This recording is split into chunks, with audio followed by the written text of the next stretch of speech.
Spring training continues from the CenturyLink Sports Complex in Fort Myers, where tonight the Minnesota Twins face the Boston Red Sox in Grapefruit League action from South Florida. Welcome to Twins Baseball on Fox Sports North. I'm Tom Hanneman. Twins take on the Red Sox for the fourth time this spring as both teams continue to tune up for the Major League Marathon that awaits them next month. Some bright spots for Paul Molitor's team so far. A solid start for Byung-Ho Park. When we return, Corey Provost and Gladden will bring you tonight's game.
Well, welcome back to CenturyLink Sports Complex. Twins taking on the Boston Red Sox. There's a starting lineup for the Boston Red Sox. Mookie Betts will lead off, play right field.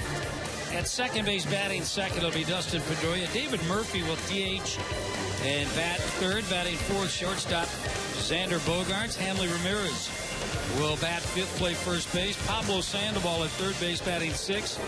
In left field, batting seventh, it'll be Chris Young. Blake Swihart will bat eighth and catch, and batting ninth and in center field will be Jackie Bradley Jr. Pitching for Boston here tonight. 18 starts last year for the Red Sox. Had a record of 7 wins and 7 losses. Right-hander Clay Buchholz. Here's the starting lineup for your Minnesota Twins. It'll be Brian Dozier at second base leading off. Eddie Rosario will be in left field batting second. Batting third, first baseman Joe Mauer. Miguel Sano in right field bats fourth. Batting fifth, third baseman will be Trevor Plouffe. Byung-Ho Park will DH and bat sixth. Batting seventh at shortstop, the Eduardo Escobar. Batting eighth, catching, will be Kurt Suzuki. And batting ninth and in center field will be Darren Mastroianni. Pitching for Minnesota. Last year, 11-11 in 32 starts, making his third start here in spring training. Right-hander Kyle Gibson. Umpires will be Jeff Kellogg calling balls and strikes. Brian O'Nora, the umpire at first base. Tim Timmons at second base. Nick Linz will be the umpire at third base. Red Sox ready to start this ball game. It'll be Mookie Betts facing Kyle Gibson. And to get you started, here's Corey Provost. All right, Danny, thank you. Mookie Betts, Dustin Pedroia, and David Murphy. First three due up for the Red Sox. And the red tops, gray pants. Twins tonight, the white top, white trouser. Twins in the front in blue, trimmed in red and gold. Blue cap, blue bill, TC logo on the front. Gibson making his third start from the windup, and his opening pitch is a fastball right there. Belt tie strike called at 94 miles per hour on Mookie Betts, who led the Red Sox a year ago in runs, doubles, and triples. Good player, 23 years old, 18 home runs last year, and the 0-1. Fastball away, 1 ball and 1 strike. Gibson so far in the Grapefruit League has made 2 starts, 4 innings, 2 runs, 3 walks. He has struck out 2. The leg kick and now the 1-1 ran inside. A fastball at 93.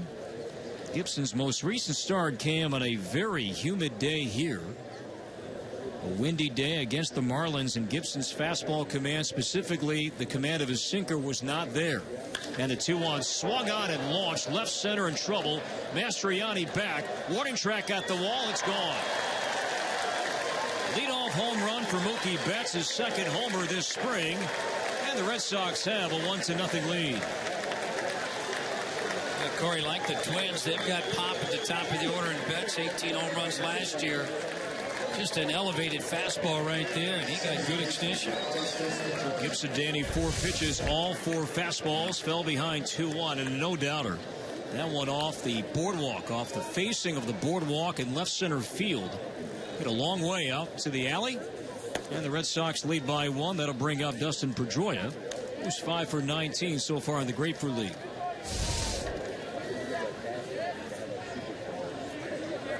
Lights are on here in Fort Myers.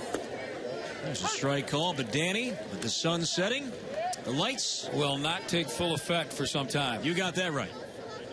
Still a gorgeous evening here. Grass cut, watered the infield down. Crowd kind of still finding their seats. Swing and a miss. Slider from Gibson, 1-2. We can make out 6 Mile Cypress, the road to get into the CenturyLink Sports Complex. Still cars filing in. Sold out tonight. Fireworks coming up after the game. How many kids are in that car upset at their parents that they're late? And the 1-2 runs outside. On the slider, 2-2 on Pedroia.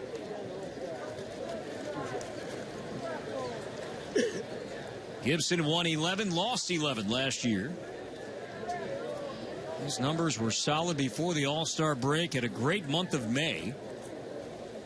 And the 2-2 off speed outside, ball 3. So he was throwing fastballs to Betts, but now incorporating more off-speed pitches here to Pedroia. Talking about Buchholz and what he's going to try to do here tonight, and talked about a couple of guys I want to focus on, Sano and also Park. But now all of a sudden Gibson, they're dialing in, trying to use everything they have. Chop wide of third in the hole, glove by Trevor Plouffe in front of the shortstop Escobar, and Trevor makes the play.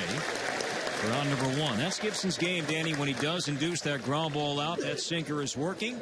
Play goes 5-3, 1 down for David Murphy.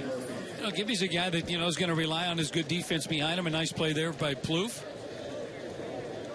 But we're past also the starts now, past just trying to get my pitch count where I need to get it, regardless of how many hits, how many walks. They just want to try to execute their pitches and pitching more like a season game. Ball 1, a fastball to Murphy, a non-roster invitee, a veteran. He's a first-round draft pick by the Red Sox back in 2003. Split time with the Indians and the Angels last year, and was not tendered a contract and signed late. And he is fighting for a spot on this Red Sox team. 1 ball, 1 strike to count, and the pitch, swing and a miss on a change, and a good one. Had Murphy out in front, 1-2. Gibson last year did up the strikeout numbers from his 2014 season. Let's see if he does attack. Now 1-2 on Murphy. Suzuki sets up inside, and the 1-2 is bounced foul. Looked like a slider. And Murphy stays alive. Red Sox don't have too many, from a positional standpoint, battles going on in camp, but the one that Murphy finds himself in is rather intriguing. Travis Shaw's had a banner of a camp, and the 1-2 is popped foul out of play, off speed again. A curveball that time from Gibson, and Murphy stays alive.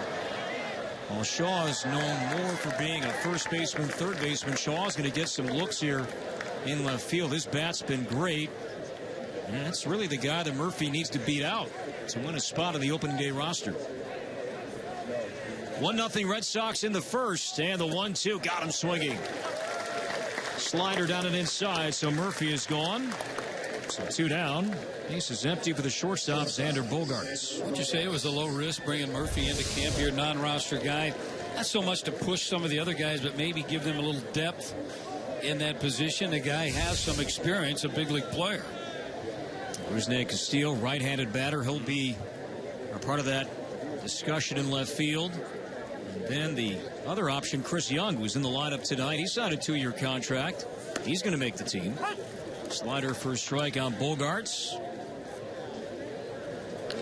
Xander Bogaerts is second in the American League last year in hits and average. It's 7 home runs overall. The 0-1 is bounced foul. Good pitch. Fastball ran inside. Radar gun rated that one at 96. So 0-2 now on the right-handed batting Bogaerts. 1-0 Boston here in the first. Good player right here. This guy came up. Remember, played a little bit of third base when he first came up, and then natural position is at shortstop. Pretty good offensive numbers from your shortstop. And the 0-2 slider spiked.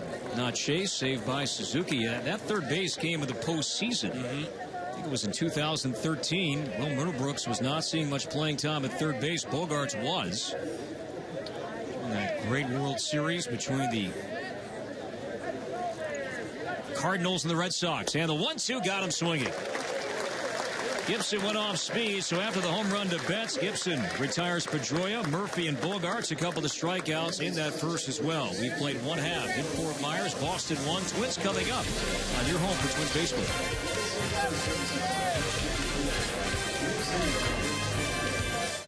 Twins.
Minnesota Twins Spring Training Baseball is brought to you by Toyota.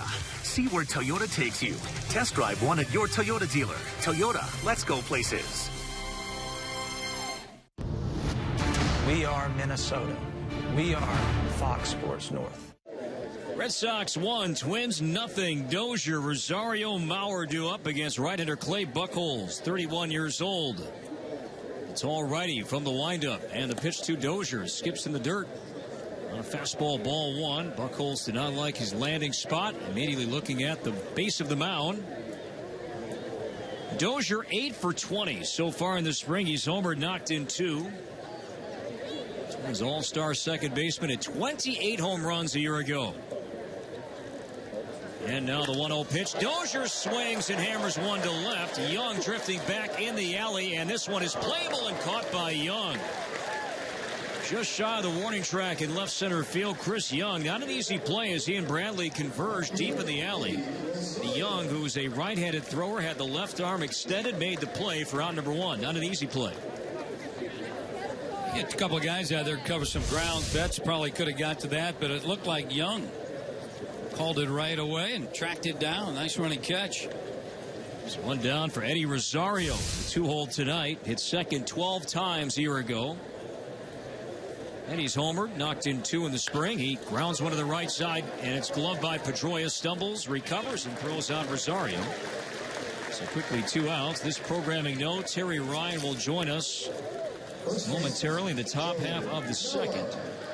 To get to some news we heard from Paul Mahler tonight at the pregame show, the fact that Trevor May is no longer in the running for that number 5 starter. Trevor will begin the season where he ended last year, in the bullpen. So we'll get Terry's thoughts on that and more coming up in the next half inning. 1-0 Red Sox, quickly 2 down. Twins batting in the first. Base is empty for Joe Mauer. As Buchholz misses outside, ball 1. Buchholz was Boston's opening day starter last year, but only 18 starts as he was shut down in the second half with a right elbow injury. And the 1-0 to Joe is a fastball at 91. A lot of movement on that two-seamer. Strike on Joe. It's a 1-1 count. Buchholz throws a sinker, low 90s with a cutter, change, 4-seam, and a breaking ball. The shortstop Bogart shading Mauer up the middle, still defending though slightly left of second. And the 1-1 on the inside corner, 93 for a strike.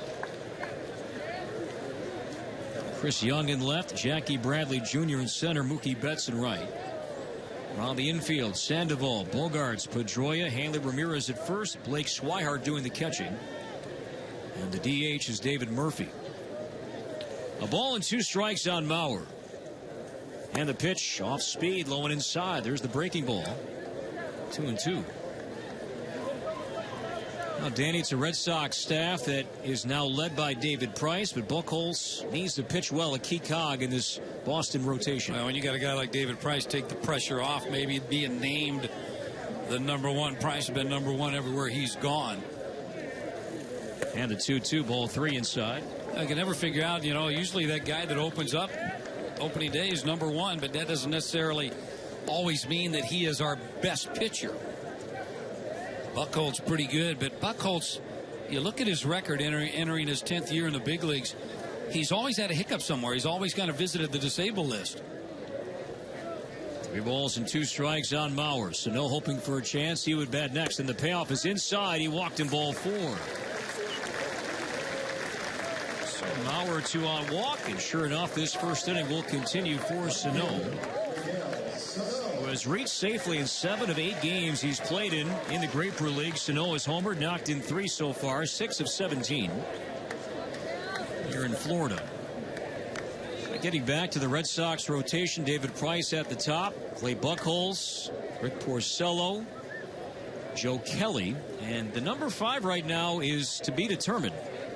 Yeah, they had a guy go down, Eduardo Rodriguez, that a little bit of a knee problem, so they're going to try to find out who's going to take that 5th spot. Strike on Sano on a fastball. Rodriguez threw a bullpen today, but he's not thrown in a Grapefruit League game yet, so the chances of him being ready come early April look slim and slimmer by the day. They said he hurt that knee early in camp doing those pitcher covering first base drills. Mauer at first, 2 down. Red Sox by 1 in the first from the stretch, and the 0-1. Missed away. Off-speed pitch that time. A cutter. 1 ball, 1 strike.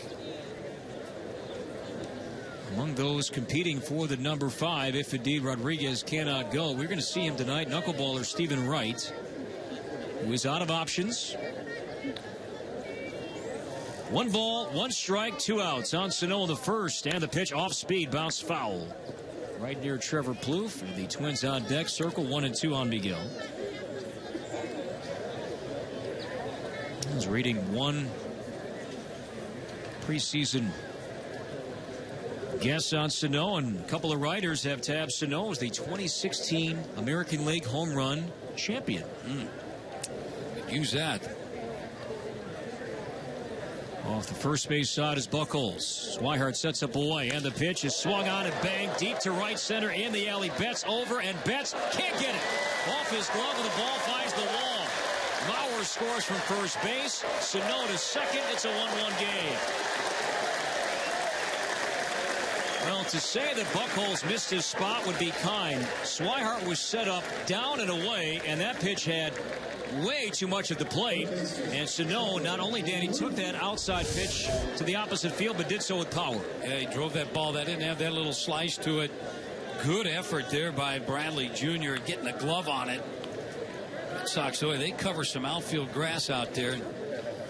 That big 2-out walk by Joe Mauer to keep Danny alive. Get the power guy Sano there.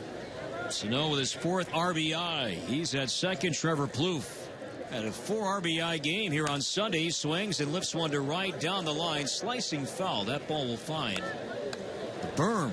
Out of play down the right side. 0-1 on Trevor.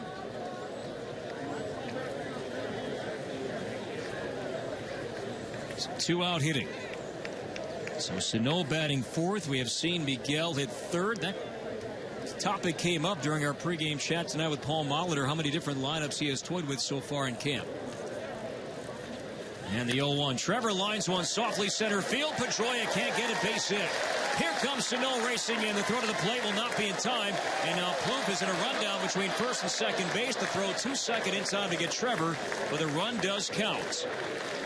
So the Red Sox cut the throw in from center field. Plouffe thrown out as Ramirez cut off the throw. Went back to second base. Trevor tagged out, but he does drive in the run. His 7th RBI. And the Twins have scored twice. And they have the lead. And after 1, it now reads Twins 2, Red Sox 1 on your home for Twins baseball.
Inning. Kyle Gibson back to work. Twins on top 2-1. Hanley Ramirez leads off. The Boston second.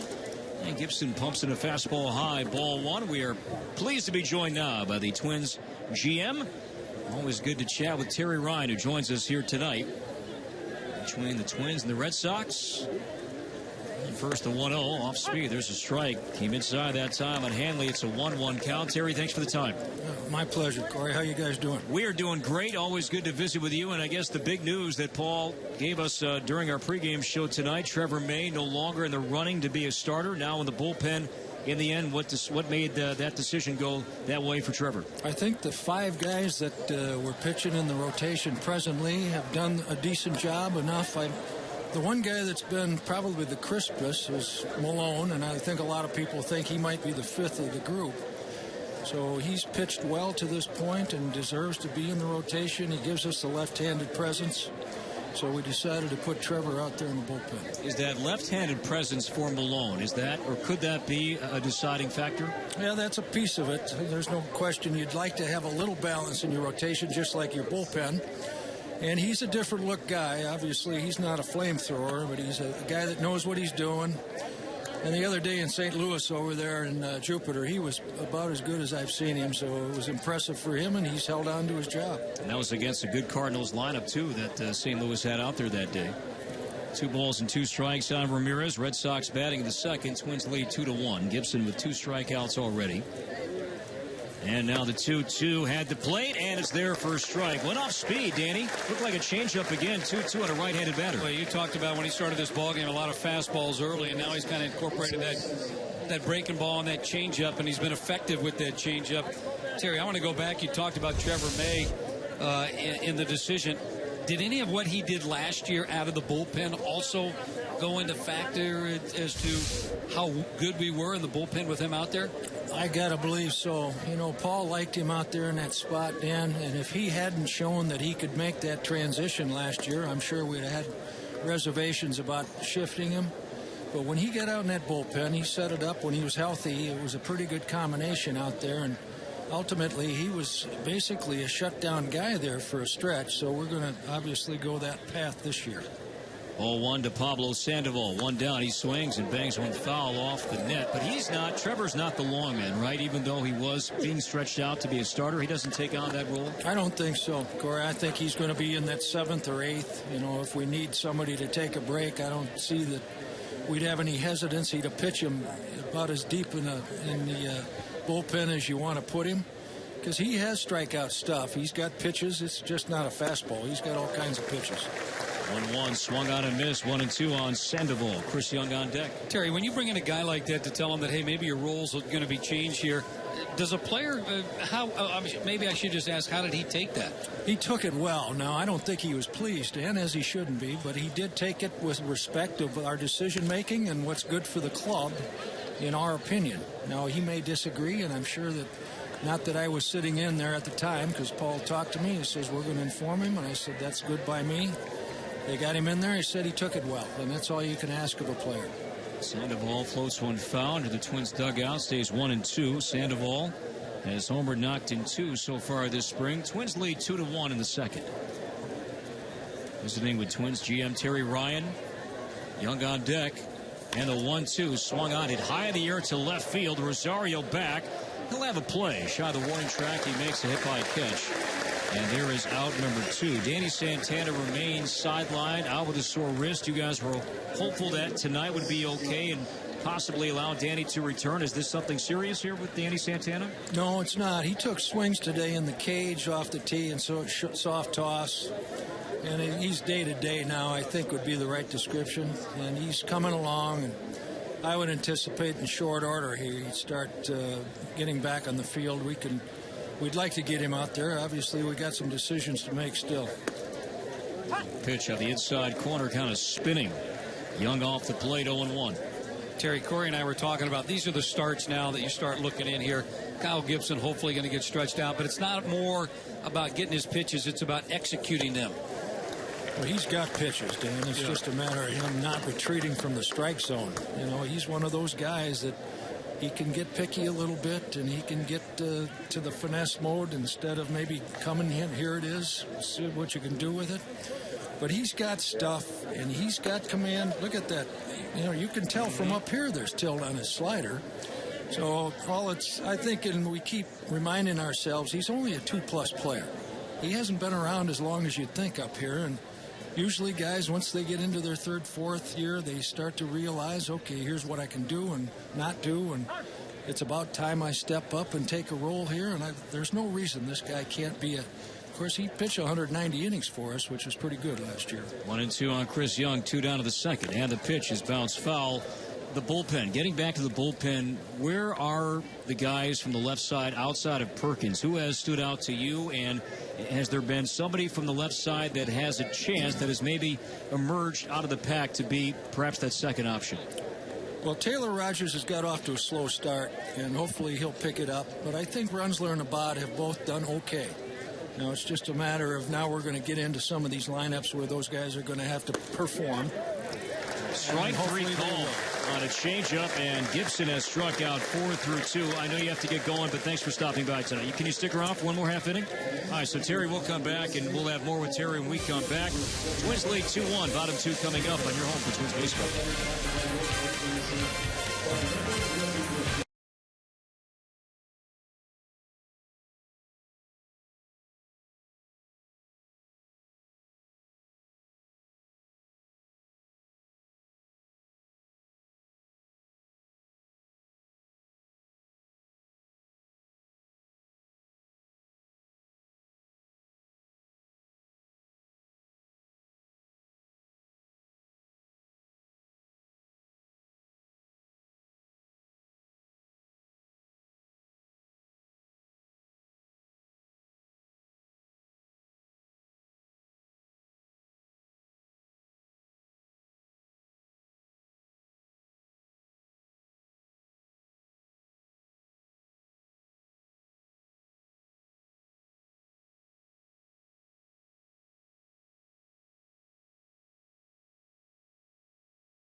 Behind a quick strike, Twins batting in the second, leading the Red Sox 2-1. Escobar on deck, Kurt Suzuki due up third. Byung-ho Park leads the Twins in spring training in hits and RBIs. And the 0-1 is bounced to short to his right. Bogart. So backhand from the edge of the grass and left. A long throw and a good stretch at the back end by Ramirez. In time for round number one. Fitting to start with the guy that just made the out, but Byung-ho Park.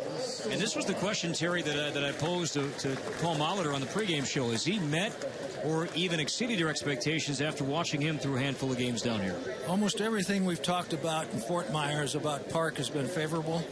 It hasn't been an issue, hasn't been a story. It hasn't been all the things that it possibly could be when you put the dollars into him like we did. I would say that he's exceeded right now because he's taken decent at-bats. It's, it maybe not be a hit. And he ran pretty well there for a big, strong guy, and we've seen him go to the right side quite a bit. He's got a lot of things that indicate that it looks like he might settle into this league pretty well. Slider inside to Escobar. It's a 1-1 count as we chat with Terry Ryan, kind enough to join us here for the second inning. Switch hitting shortstop Eduardo Escobar. Facing Clay Buchholz from the windup and the 1-1 inside ball two. Danny and I have noticed, and I'm sure you have as well, that Escobar, and we all believe he'll start opening day at short. That'll make the third different starting shortstop 3 straight opening days. That's not ideal, right? You want consistency with that shortstop position? Let's hope that cycle quits, because there's no doubt that you're looking for continuity with players, just like you are with your organization.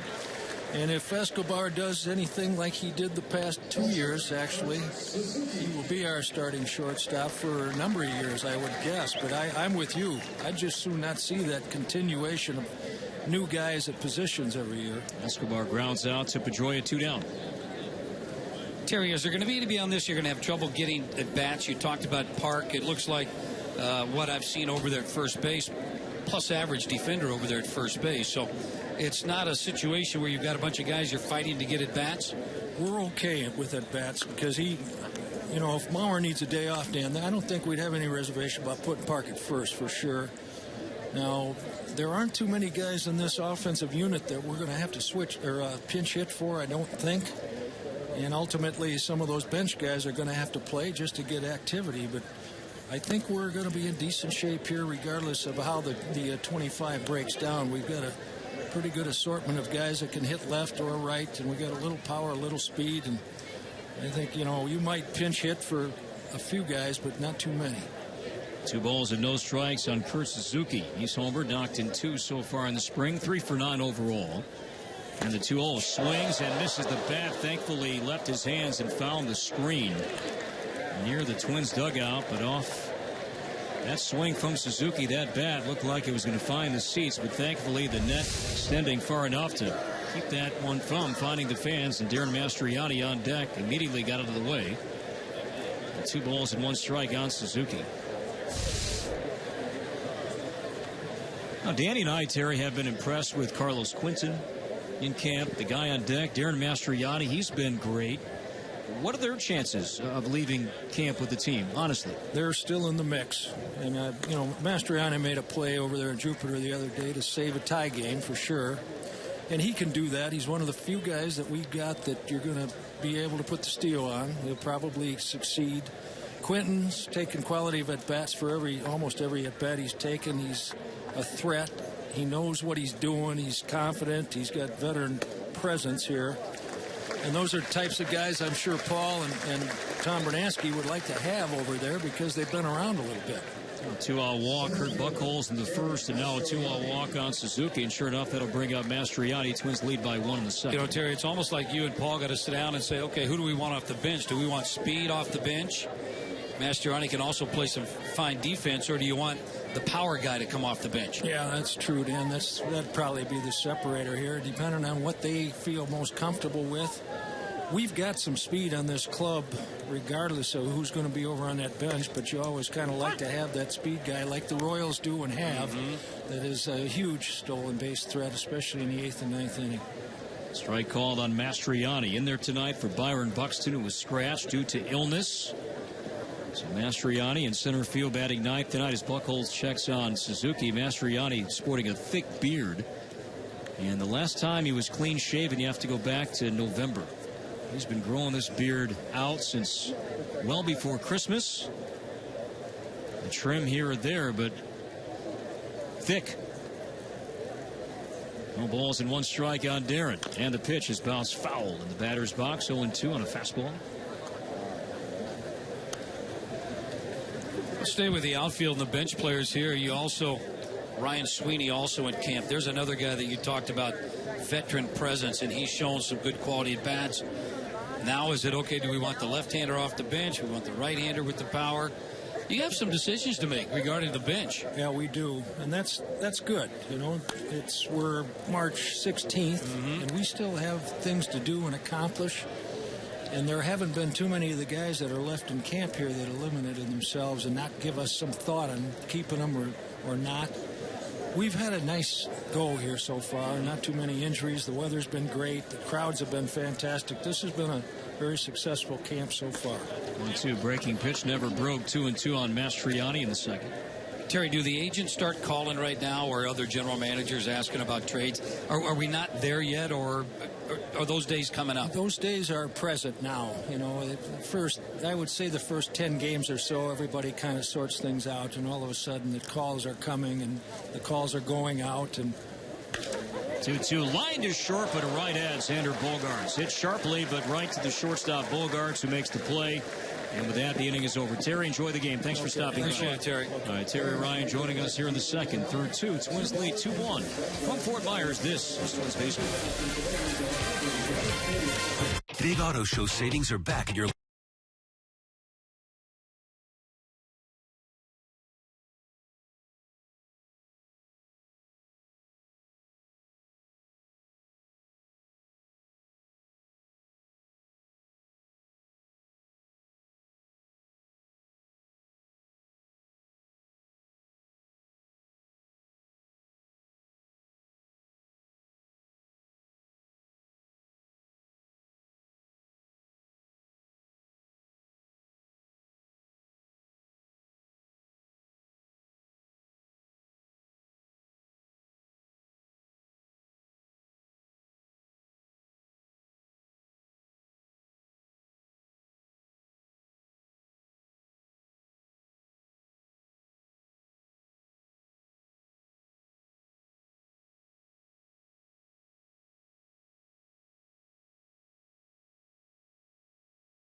Twins lead 2-1.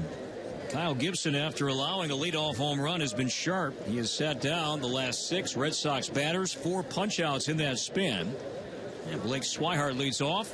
Left-handed batting catcher, switch hitting catcher, as he lashes one into left center field. Mastriani over, as goes Rosario, and Rosario makes the play in the alley. Round number 1, Swihart, who has not played since taking a foul ball off his catcher's mask on Sunday, sustained a bruised jaw. He flies out to left, 1 down. Well, theme nights are back in 2016. Packages include a game ticket and the exclusive giveaway item. Returning favorites feature Star Wars Night with a Plouffe Skywalker bobblehead, with new theme nights including Caru's Corner, Wrestling Night, fun, and more. See the full lineup at twinsbaseball.com/theme nights. I want to welcome a special guest joining us here for a few minutes. Strike 1, and Jackie Bradley Jr. making strike 2. We say good evening to Will Prather, owner of the Broadway Palm Dinner Theater, one of the great places to visit down here if you're coming down for baseball. Will, good to see you. Thanks for your time. My pleasure. Thanks for being here. No balls and 2 strikes on Jackie Bradley Jr. as Gibson misses inside, ball 1. Understand that the Broadway Palm Dinner Theater has been a popular attraction for both locals and visitors for a long, long time. The theater entertains 170,000 guests annually. That's right, and we serve about 2/3 of them right down this time of year. We've got a great production of Sister Act going on right now at the Dinner Theater. Ball and 2 strikes on Bradley. Twins lead 2-1 in the 3rd, and the pitch fastball inside, 2-2. Tell us about the dining and entertainment experiences for the visitors at the theater there, Will. So I'm sure many of your fans in the Twin Cities are familiar with the Chanhassen Dinner Theater. We're very, very similar. We serve a great meal with a great service and a lively production of Broadway musicals. Bradley strikes out. Gibson now with 5 strikeouts.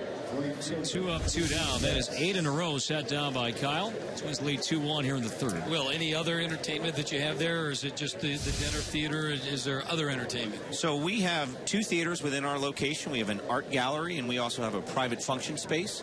But all of Southwest Florida has really become a bit of an arts destination between our downtown art walks and also the Barbara B. Mann. Just last night I saw a great production of Kinky Boots at the Barbara B. Mann. So we've really become a great cultural destination here in Southwest Florida. Strike 1 on Betts rather.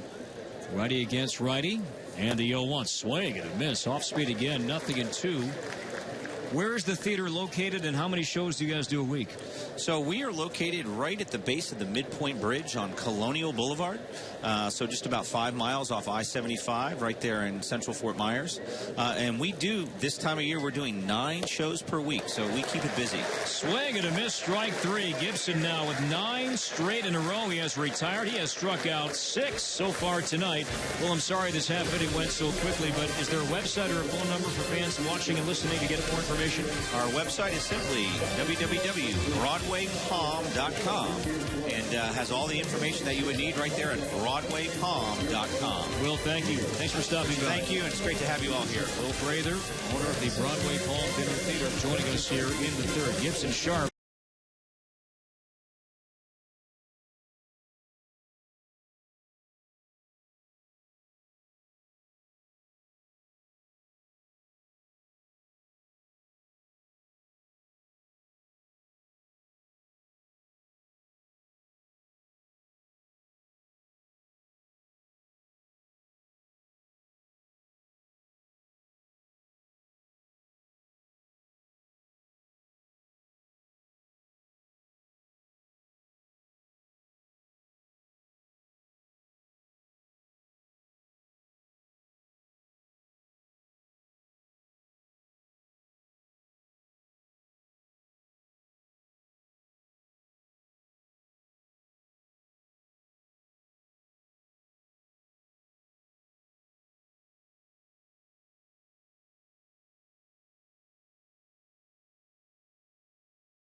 Spring training baseball, Sunday at noon on Fox Sports North. Brian Dozier showing bunt, pulls it back, and a sinker misses inside. As we begin the home 3rd. Twins 2, Red Sox 1. Dozier hit one well his first time up, but Young made a nice running catch deep in left center field. Back in the opening inning, Clay Buchholz has given up 2 runs and a couple hits. He's walked 2. As he misses high on Dozier, 2 balls and no strikes. What Paul Molitor told us, Danny, during our pregame chat regarding the lineup, Dozier's going to be there at the top for now. That's not going to change. Well, we've seen him also hitting the 3 spot before, but he's more or less a number 1, number 2, and a legitimate number 1 right now. But I just like the home run threat, top of the order like that. We saw that in the ball game for Boston, and the Betts got a home run, lead the ball game off, but Twins answered right back. So I just like Dozier at the top. He gives you good quality bats, but also in late ball games, he's the guy that's going to get that 5th at bat in the ball game. Fouls one off near the Twins dugout. Rosario on deck in the 3rd. And the 2-1 Dozier showing bunt and a curveball. Dozier made contact with that bunt attempt, but it rolled foul near home plate. So 2-2 on the Twins right-handed batting second baseman. And one caveat to that regarding the lineup, and Paul Molitor mentioned the name Byron Buxton. If Buxton can display a consistent run of getting on base, then maybe that changes some things. And the 2-2 swung on, hit in the air to right, slicing foul. That'll find the fans. If that's the case, and he does show that he is hitting the ball on the ground and using his speed, bunting a little bit more and getting on base, definitely a threat to steal. But then you've got Dozier then would be in that number 2 slot. We've seen in some ball games here where he has put Mauer in that 2 slot, brought Sano up in the 3 slot. A little curious, though, because he did say that Sano he doesn't think is a number 3 hitter. Swung on and tomahawk to left field. Chris Young back. Young near the wall. Turns. It's gone. A curveball, and Dozier saw it hang and did not miss it. Finding the berm in left field. Dozier's second. And the Twins have a 3-1 lead here in the 3rd. It's amazing watching him still continue to be able to catch up and hit that high fastball in his eyes at the cage, watching him take BP. He'll lay off that pitch, and Bruno, the hitting coach, will say, good take, good take. And then here in the ball game, boy, something up, let her high, armpit, he'd get on top and drive it. Young at the wall, did turn, but had no play. And the Twins lead by 2. Eddie Rosario bats, and he looks at a fastball. First strike called. The first game we saw Dozier down here, he had 3 hits, and all 3 hits went to right field or down the right field line. Here's the 0-1. Rosario pulls a ground ball to first. Glove by Ramirez behind the bag. He'll take it to the base unassisted. Round number 1. Hanley Ramirez has played a good first base defensively. John Farrell, Red Sox manager, sadly back at the dugout after a health scare last season. He has said that Ramirez has been putting in a ton of work at first base, and he has looked pretty good. Playing first for the first time. He's saying all the right things, and that he needs to stay out there longer in a ball game like that. He's making some road trips now. He's trying to learn as much as he can and as quick as he can over there at first base. One down for Joe Mauer. And sparked a 2-run first with a 2-out walk as Buchholz misses down low ball 1. But getting back to Dozier, yes, he went the opposite way, and we asked Brian after that game or during the game, are we seeing a different Dozier? You going to not pull the ball as much and try to use the entire field? He said, we'll see. And so far we've seen 2 home runs, and both he has pulled out to left as a curveball misses low. 2 balls and no strikes. Well, that's where his power is. I think he's got to really square it up to be able to go opposite field at any ballpark. He listened to Josh Willingham when he was here. He goes, why try to hit the ball out in right field? The shortest place is the left field, and Dozier's been able to find that left field wall. 2 balls and no strikes on Joe as a fastball runs high from Buchholz, ball 3. Miguel Sano on deck.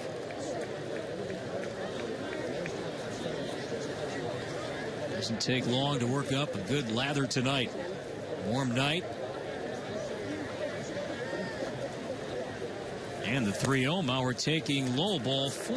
So a 4-pitch walk, and Mauer draws his second walk, 3rd issued by Buchholz tonight. Sox bullpen is quiet. 1 down for Sano. Curry, before the ballgame, talking with Chris Atterbury about what you might be looking for the March 16th here, and one of them was Sano going against Buchholz in the game, and also Park. And that first at bat, he drove that ball to right center field well. And Sano's a guy that you had mentioned that people are picking him to lead the American League in home runs. Righty against righty. Buchholz only gave up 6 home runs last year. Sano pops it up foul right side. Over is Ramirez at the sidewall, no play. And again, though, just 18 starts for Buchholz as he was shut down due to injury.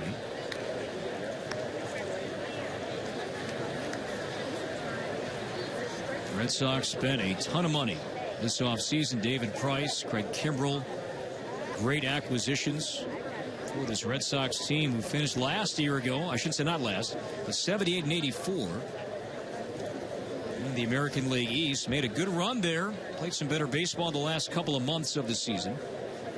Yes, they did finish last. And the 0-1 pulled on the ground, fouled on the third base side. 0-2, a sinker to Miguel.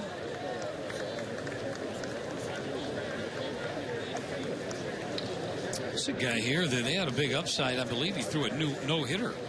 His second outing in the big leagues. As a rookie. First in Red Sox history. It was back in September of 2007 against Baltimore. He has won 2 World Championship rings. Mauer first, 1 out in the third. Twins lead 3-1. And the 0-2 Sano pops it up on the infield. Sandoval will give way to the shortstop Bogarts, and he'll make the catch about cap high for the second out.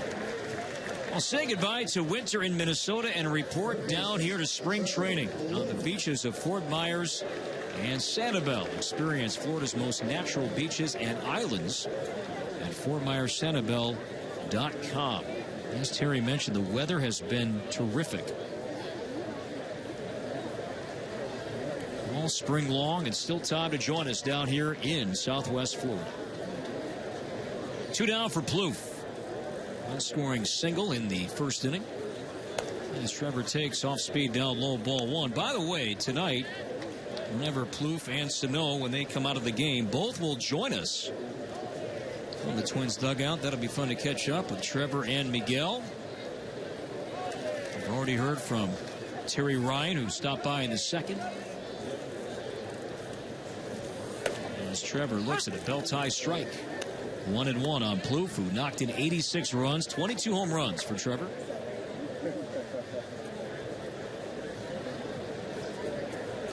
Subject of all sorts of trade rumors this offseason, but speaking of Terry, he said verbatim he had no intention of trading Plouffe this winter. As a fastball, a sinker is a strike. 1-2. Terry had no intention of trading away Plouffe, who's become an important cog in the Twins offense, improving defensively every year at third. 1 ball, 2 strikes on Trevor. Swihart sets up away, and the pitch is away, too far away, 2-2. I think the wheels got put into motion when Torrey Hunter announced that he's going to retire. They needed a replacement out there, and they felt best thing to do is let's go ahead and put Sano out there. Sano out in right field. Keep Trevor Plouffe, and you talked about the improvement not only defensively, but with his bat. 2-2 is low and outside. Off speed for Buchholz, so a full count. Now traveling time for Mauer first. The big thing is Sano going to make the adjustment in the defense part of the game out there in right field. And powers that be feel that he's a good enough athlete to be able to make that adjustment out there. The scoreboard says 2-2, but it's a 3-2 count. Still, Ramirez is going to hold Mauer on at first base. Traveling time for Joe. And he runs, and the 3-2, Plouffe swings and misses. He strikes out. A curveball from Buchholz. Ends the third inning, but the Twins had 1 on Dozier's second spring training home run. They also leave 1 through 3. It now reads Twins 3, Boston 1 on your home for Twins baseball. This new DQ chicken bruschetta is a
This portion of Twins baseball is brought to you by your local Chevy dealers. See your local Chevy dealer or log on to ChevyDealer.com. Twins 3, Red Sox 1-3. Fourth is on. So is Danny Glad. Well, thank you, Corey. Here comes Pedroia, his second time. Grounded out, first time up. Swings and fouls this one straight by.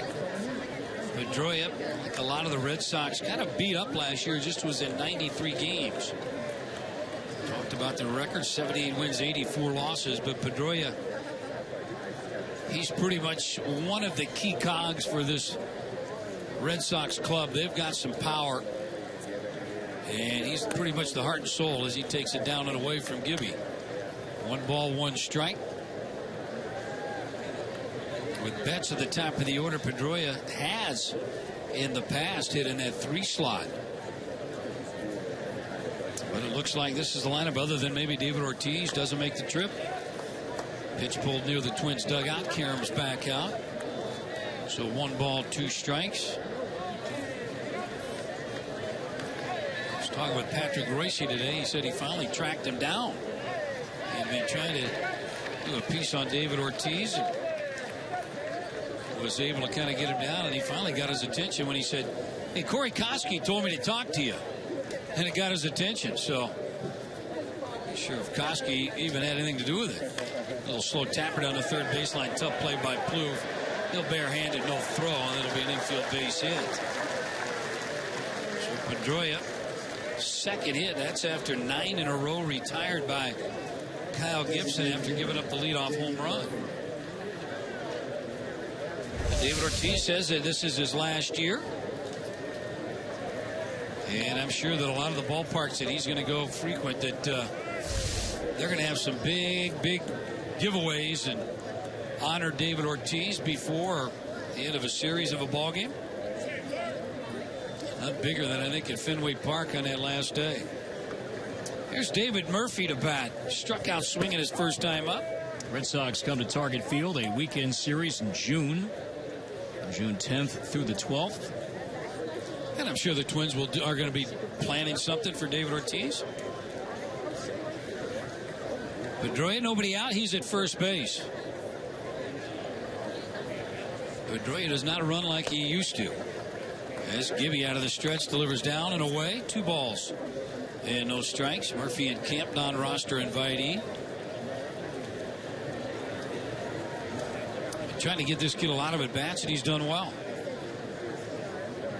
This is his 7th ball game. He has 4 hits. He has 3 RBIs. And a 2-0. There's a strike call in the outside corner. So 2 balls and 1 strike. Twins double play depth right now.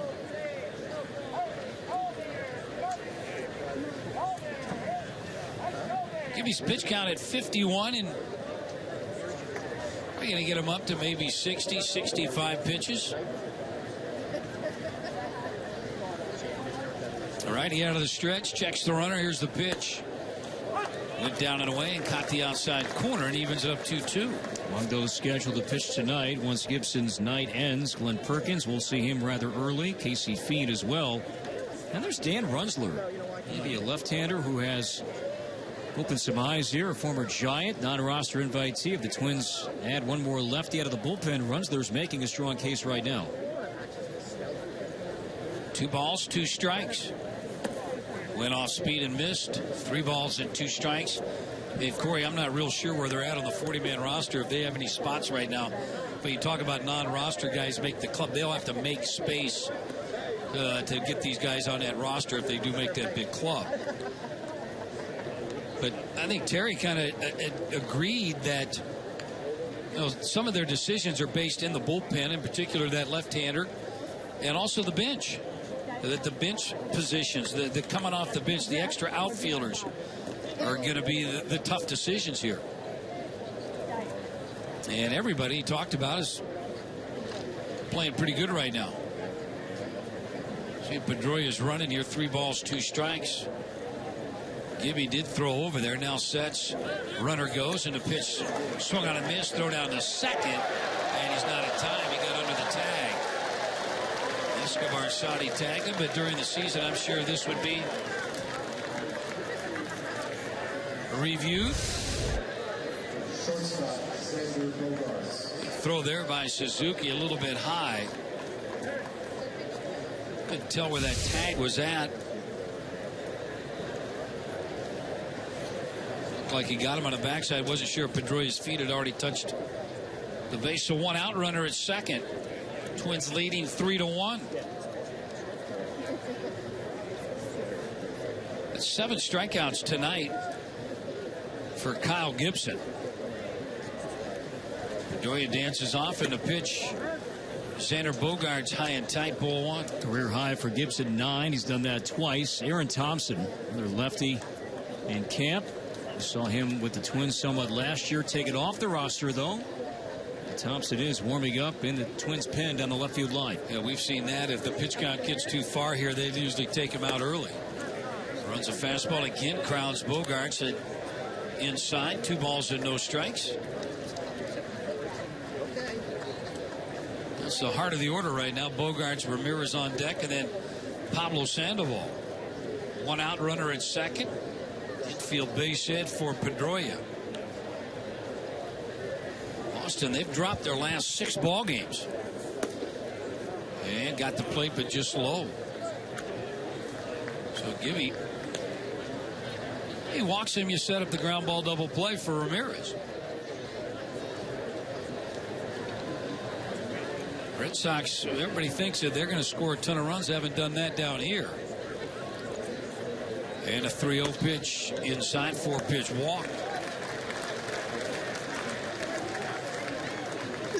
That's the first walk issued by Gibby, and I think he was pitching around him there. Talked about March 16th. There comes Paul Molitor, and out of the dugout at 58 pitches. That pitch mark set around the 60 mark, but it's going to be it. Gibby's going to hand the ball off to Paul Molitor, and it is going to be left-hander Aaron Thompson coming on. So Gibby gives up just a couple of hits, leaves though here in the top of the 4th. A couple of runners on and 1 out. We'll be back. You're listening to Twins Baseball.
It is going to be left-hander Aaron Thompson. Thompson making his 6th appearance. CRA up there a little bit. He was thrown 4 2/3, giving up 9 hits, 7 runs. They've all been earned. A couple of walks, 4 strikeouts. So Thompson coming on. And he'll be facing Hanley Ramirez. Ramirez went down strikeout leading off the 2nd inning. Thompson, valuable left-hander for the Twins last year. Very impressive early, and then kind of faltered there at the end. Was not called up late. So the Red Sox trailing 3-1 here in the top of the 4th. They have runners Pedroia at second base. Bogaerts the runner at first. And Thompson delivers line to left field. That ball is going to short hop the left fielder, Eddie Rosario. Quickly gets the ball back into the infield, so everybody will move up 1 base. Ramirez, boy, didn't waste any time, jumped all over that fastball. And that's going to load him up for Pablo Sandoval. Sandoval struggled a little bit last year, 245, 10 home runs, 47 driven in, and the combination of the offense wasn't there, but also lacked some defense. And they've been on him a little bit this year on his defense, but it's going to be all up to his offense. Bats right-handed. Takes the pitch down and in, and that's something that he abandoned last year. Batting strictly just left-handed, but article in the paper said that Sandoval's been working very hard both sides of the plate. He bats here from the right side.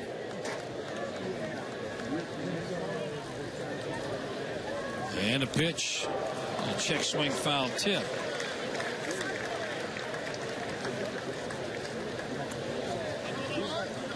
First year for Pablo with Boston. Said he played in 126 ball games, 73 strikeouts, just 25 walks. Also committed 15 errors at third base. One out, bases loaded. Swung on and popped up. Foul territory near the Twins dugout. Plouffe near the railing, leans over, and it's going to land right on top. And carry him into the seats. Count of 1-2, 1 out. We'll pause 10 seconds, allow our stations to identify themselves. You're listening to Twins Baseball.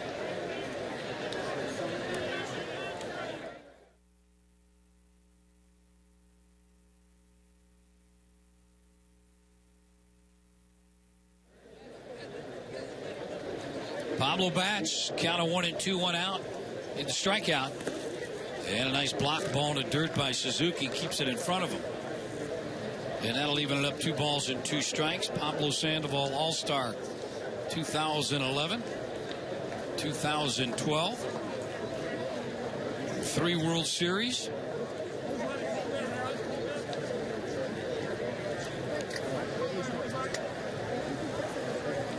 Aaron Thompson delivers. Popped up this one right side. Mauer's going to give chase near the tarp and into the seats.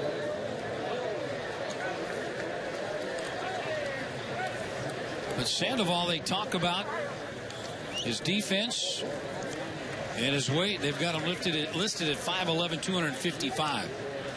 7 years in the big leagues. Signed as a free agent. Big money.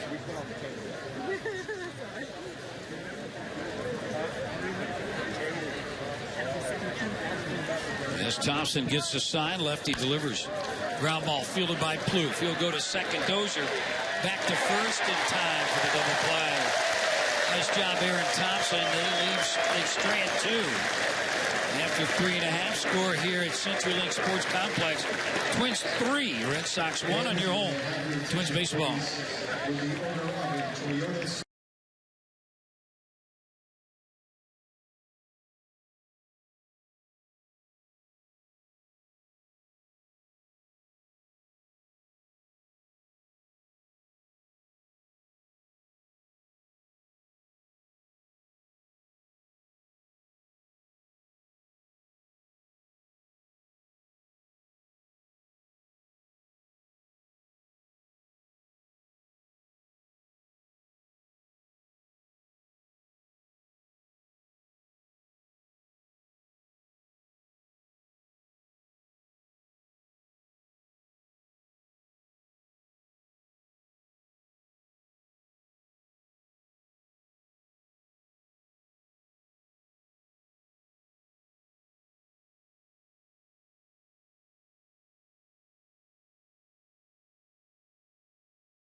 Minnesota as we start the bottom of the 4th inning.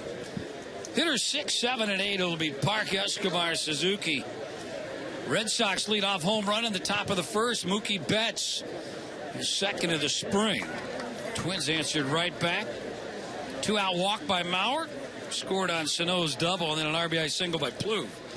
Twins led 2-1, added another on a Dozier home run. In the third, breaking ball by Buchholz to Park, locked them up. Park grounded out to shortstop, hit the ball well to the hole. Xander Bogaerts made a nice backhand play, threw him out. And Buchholz deliver, ground ball. Pablo waits for it. At third base, comes up throwing, low throw, picked out of the dirt by Ramirez. Get used to that. So Park, 2 ground outs.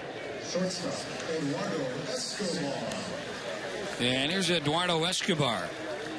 We were talking with Terry Ryan earlier, and Corey asked him a good question about if Escobar starts at shortstop this year, it'll be the 3rd year in a row with a new starting shortstop. So, and that is a position, yes, you'd like some stability at, and hopefully Escobar's that guy in the years to come. Good player. And this pitch down in the end. Nice backhand stop by Swihart. But Escobar, well liked by his teammates, switch hitter. Good power from both sides of the plate. Makes the plays he's supposed to make. Buchholz delivers high and away. Yeah, that's one thing. If there was a knock on Escobar, is that he really didn't walk that much. And really, second half of the season, he started walking a lot more. Getting on base, scoring some big runs. This one's ground ball fielded by Ramirez. He'll take it himself. Steps on the bag to retire Escobar. And he credited that to just playing time. Danny just seeing more reps at short, just being more or less a regular in the Twins lineup, not going up to the lineup card at, say, 3 o'clock and saying, if I'm in there, but I know I'm in there. And this is not unusual. This is becoming the norm. You know, Corey, and that's a player that understands what's going on with him in his career because, you know, as a part-time player, when you get a start like that, I want to hurry up and swing the bat, show that I can hit my way in the lineup. And not so much. Maybe sometimes it's that key walk late in a ball game that will kind of get you some more time in the lineup. And he did start walking a lot second half, but he likes to swing the bat, no question about that. But Suzuki bats, 2 down, bases empty. Buchholz here in the bottom of the 4th. 3-1, hits are even at 3 apiece. Lifted foul right below us.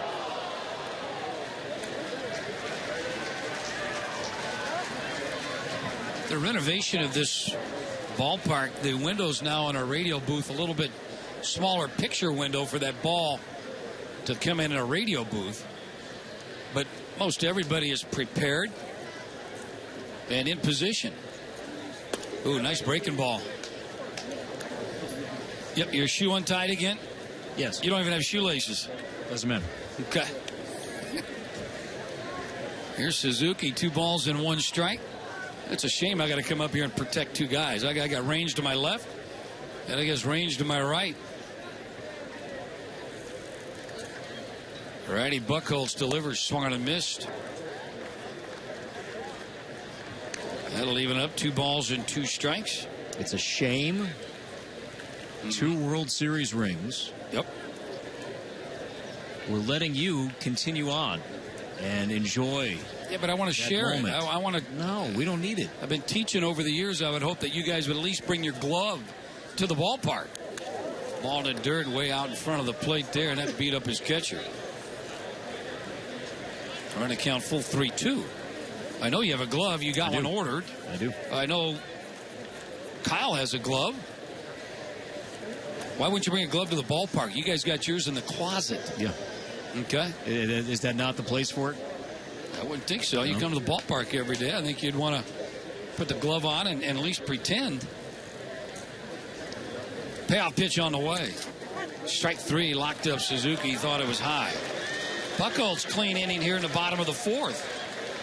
So 3 up, 3 down after 4. It's the Twins 3 and the Boston Red Sox 1. You're listening to Twins Baseball.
appearance. He has logged 3 innings. He has pitched in a ball game in the minor league side. He's given up just 1 hit. Hasn't walked anybody. 3 strikeouts, bottom third of the order. Chris Young pulls this one down the left field line fair.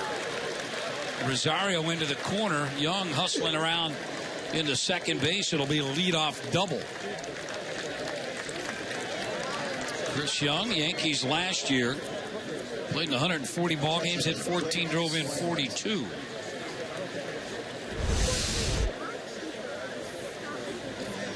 So Perkins greeted with a leadoff double, and here's Blake Swihart. Flew out to left field his first time up, hit the ball fairly well.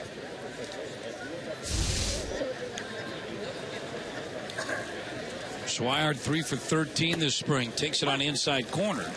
Strike 1. We were talking about where guys at this time of the year, March 16th. And, you know, velocity is going to slowly kind of creep up there. So it's lifted into right field. A chance for Sano to back up on it. Let's see, he's tagging up. He's going to try. Here comes the throw all the way to third base, and boy, not in time. As Perkins was fielding that ball, this hard slide by Young kind of made contact with his glove, ripped his glove off.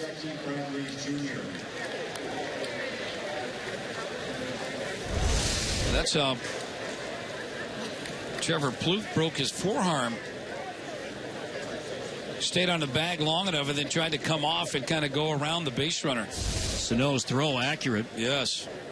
Couple of hops, though, but certainly the accuracy was there. But I would think we're going to see a lot of that, Danny. People will test Sano's arm and right.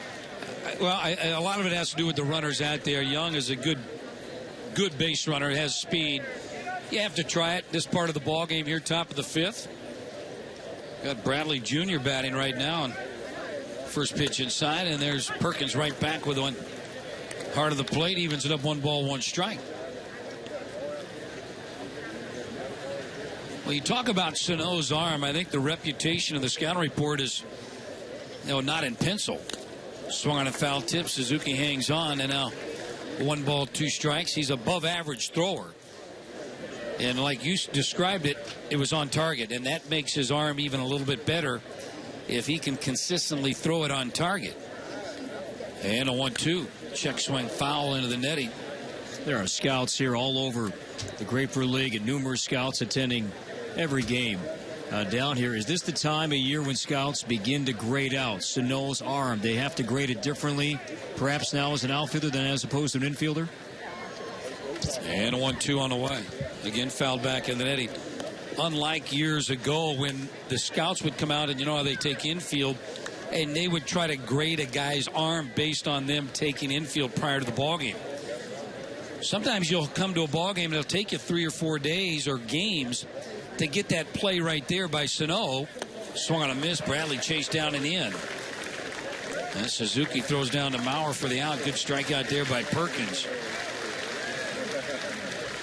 It might take you 3 or 4 games to be able to write that report about his arm strength and accuracy. And Sano did pretty much everything right. Drifted a little bit maybe to his left going away from the play. But when you have a strong arm like that, made up for it. But he is a fun guy to watch. Strong kid. He's got all the tools for sure.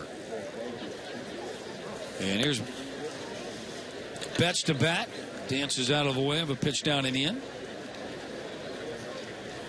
So now if you're a scout, yes, I've seen that play. And now I can go ahead and write a report where I got a true read on Miguel Sano arm from right field.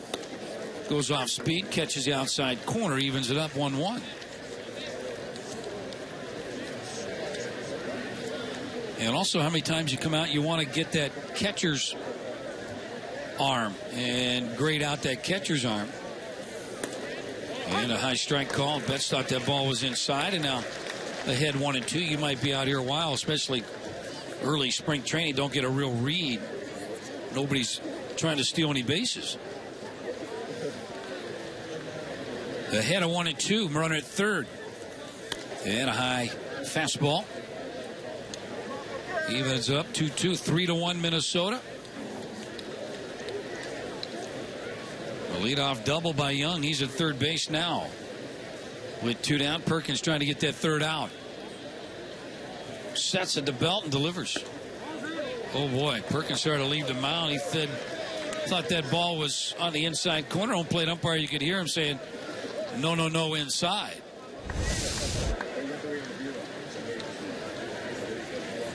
Like a good pitch. Betts, I don't think would have argued it.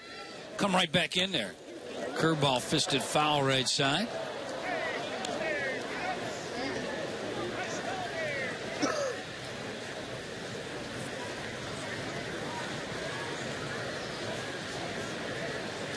Red Sox 4 hits on the night.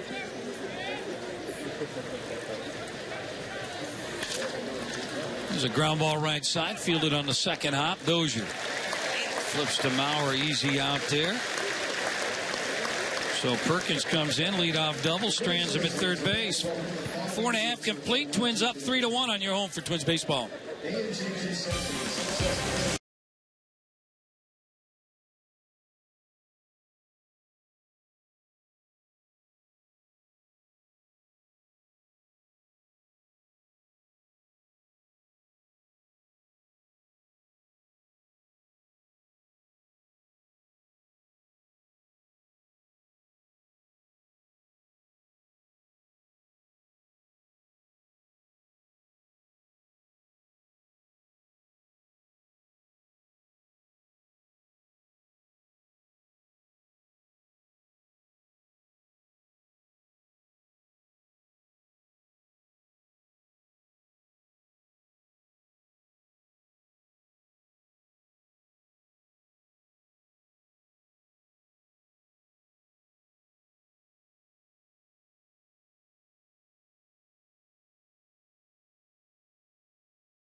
Now, the Budweiser roof deck is the ultimate Target Field experience.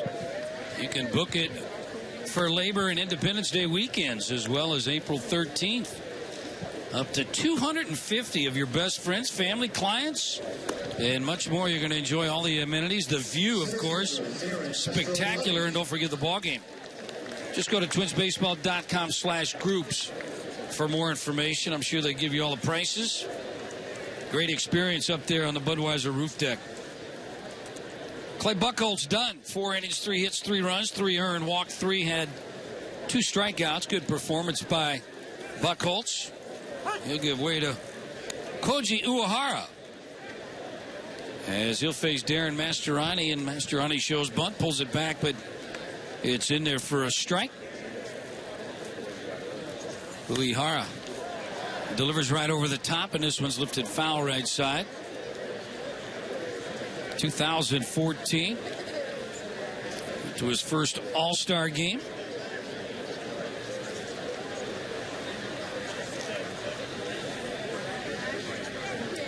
Former Yomiuri Giant, played for Baltimore, Texas, and Boston. Delivers up and away, ball 1. Here's a guy that filled in when Papelbon left. 21 saves, 2013. Followed that up with 26. And at 25 last year, delivers down and away. Mastroianni laid off 2 balls and 2 strikes. Last year, right wrist non-displaced fracture. And that happened in August. and was done for the rest of the season. It's his second appearance here spring. And a pitch lifted in the infield. Bogarts calling for it. Ramirez, it's going to be Bogarts behind the pitcher mound. He'll put two hands on it, puts it away. So Mastroianni. For two, top of the order, here's Dozier. Yeah, Uehara takes on a different role than he had in prior years. Yes, he was the closer, and the postseason a couple years back, he was incredible in that 2013 championship run. But now with Craig Kimbrell as the Red Sox closer, Uehara becomes a key setup man. A little off speed, it's in there for a strike. Dozier took. Aren't you seeing more teams do that, where they've got that closer, and then how important it is for the setup guys who are maybe former closers?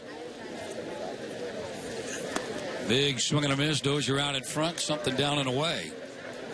That's why bullpen arms have become so expensive. You know, as a free agent, you can make a great living as a reliever. You don't get the limelight like a starter, but you can make some great money, and we saw that again this winter, Danny. Off speed, little ground ball up the middle, and that's going to sneak through for a base hit. Uehara having a tough fielding position there. He got it right by him. Dozier's second hit.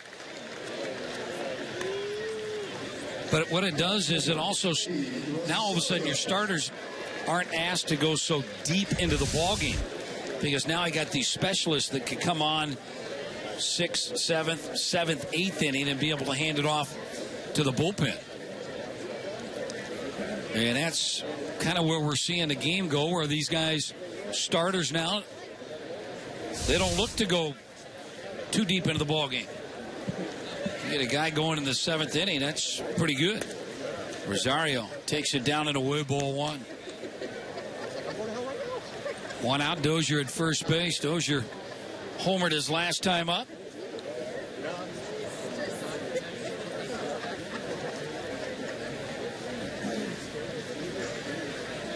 Twins up 3-1, bottom of 5.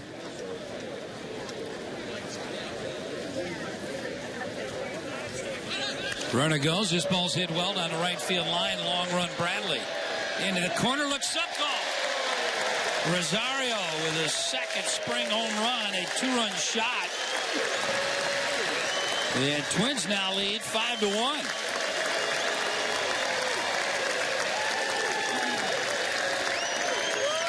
Dozier was running on the pitch. Almost looked like it might have been a hit and run, and he got extension.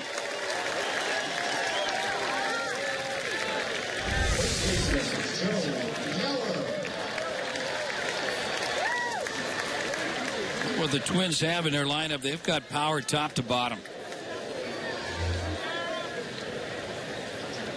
Rosario, 13 homers last year. Here's Mauer to bat. And he takes it in there for a strike. Mauer's walked both times. But you've got Dozier, the top 28 homers. You've got a Rosario, 13 homers, 122 ball games last year. Mauer swings and misses.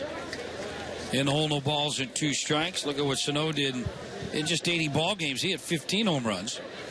Blew 22, drove in 86. And in Park, numbers might be skewed over in Korea, 53 home runs. Ground ball dive, stopped by Ramirez. He'll get up, flip. And a nice play by Uehara. Nice play by Ramirez over there at first base. Mauer robbed of a hit. He's making all the plays, isn't he? Hanley Ramirez, and we've seen him now a few games down here, and that's a tough play.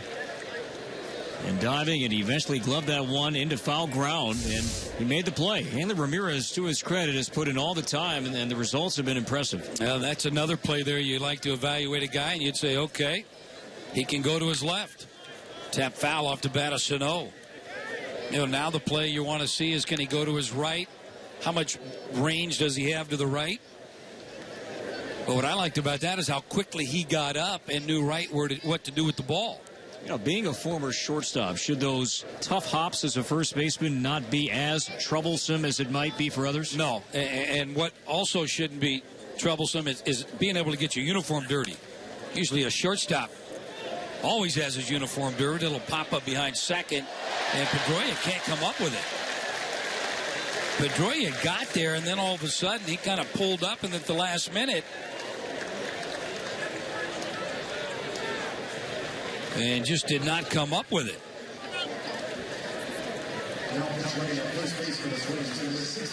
Now Max Kepler's going to come into the ballgame and pinch run for Sano, so Sano gets his second hit.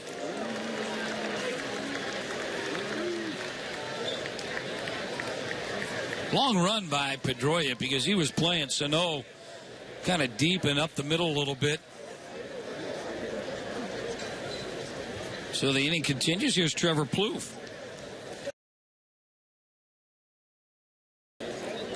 Trevor 6 RBIs on the spring, 22 big flies last year. You like the lineup? 152 ball games Trevor played in. He was rock solid for the Twins. Uehara trying to get that third out. Goes off speed, catches the inside corner for a strike. 2-run homer off the bat of Eddie Rosario here in the bottom of the 5th. Twins up 5-1. And 3 home runs hit in the ball game. Dozier, Rosario, and Mookie Betts for Boston. Missed down and away.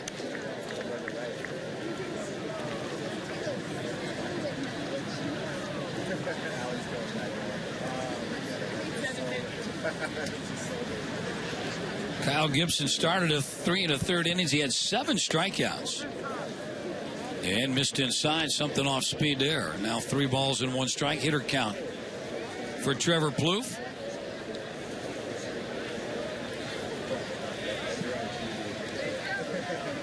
Good crowd here tonight. Sellout.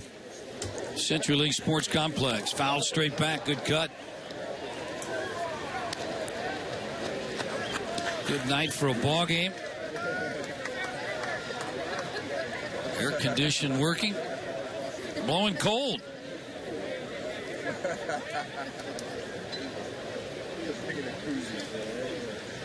So 3 balls, 2 strikes. Kepler will be off and running. Ramirez holding him on.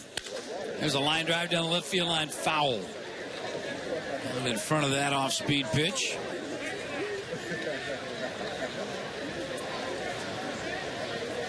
Uehara, when he was with the Yomiuri Giants, he was a starter. Won many awards over there. And signed with Baltimore. Spent a couple of years there. A couple of years in Texas.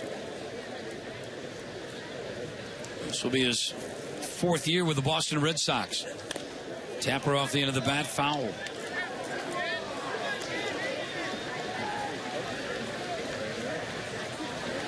So Kepler getting his sprints in. Head back to first base.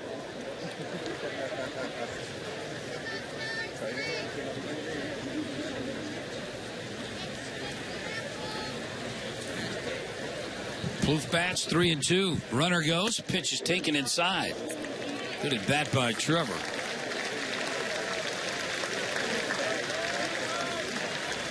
And that's going to get Byung-Ho Park to the plate.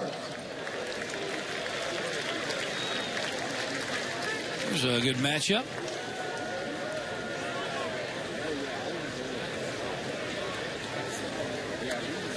Park 0 for 2, couple of ground outs.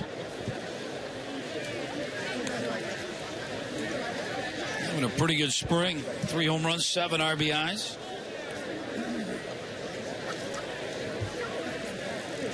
Uehara checks the runner at second is Kepler. And this one's lifted foul right side.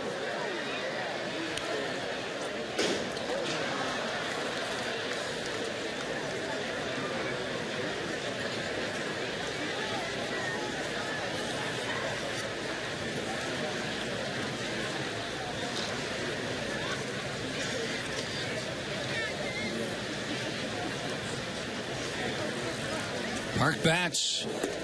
And the pitch just missed outside. And that'll even it up 1 ball, 1 strike.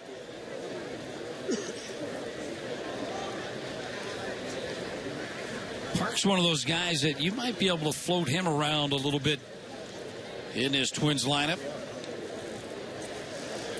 1-1. In on his hands, and he pulled it foul in the hole. 1 ball, 2 strikes. Batting in the 6th slot here tonight, DHing.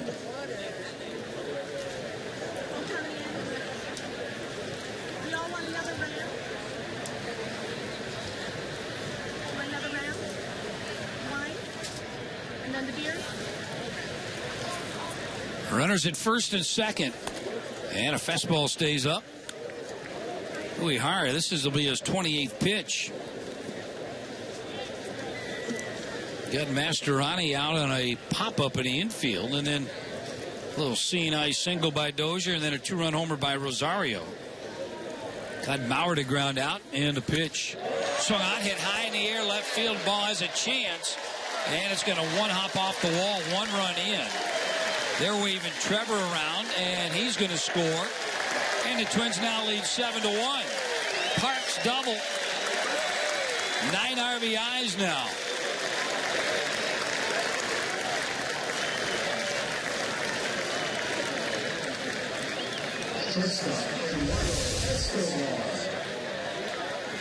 Now the guy who came into the ballgame tonight leading the Twins in spring training games in hits and RBIs, adding to it with a double. And now Park up to 9 RBIs, his 10th hit this spring, and that'll do it for Koji here. And a good 5th inning for the Twins offense. Real good at bat there by Park. He's going to stay in the ballgame. That's going to be it for Uehara. We have another break in the action with 2 down, runner at second. Twins up 7-1. We'll be back. You're listening to Twins Baseball.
For the Boston Red Sox, Uehara roughed up just 2/3 of an inning. Threw about 29 pitches.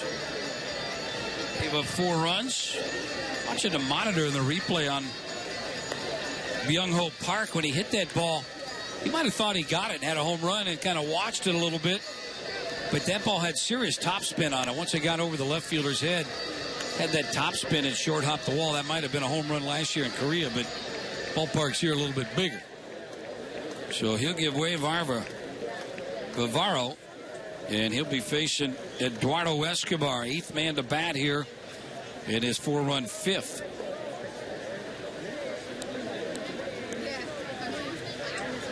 Bavaro, a non-roster invitee, came over from the Atlanta Braves in a trade. 2014, right-hander lanky.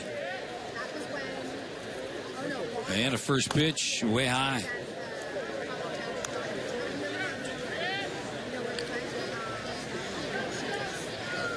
Nine ball games with Boston last year.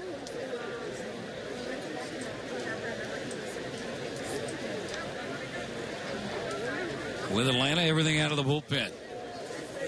There's a strike. Good pitch there. Down and away on a corner. Evens it up 1 ball and 1 strike.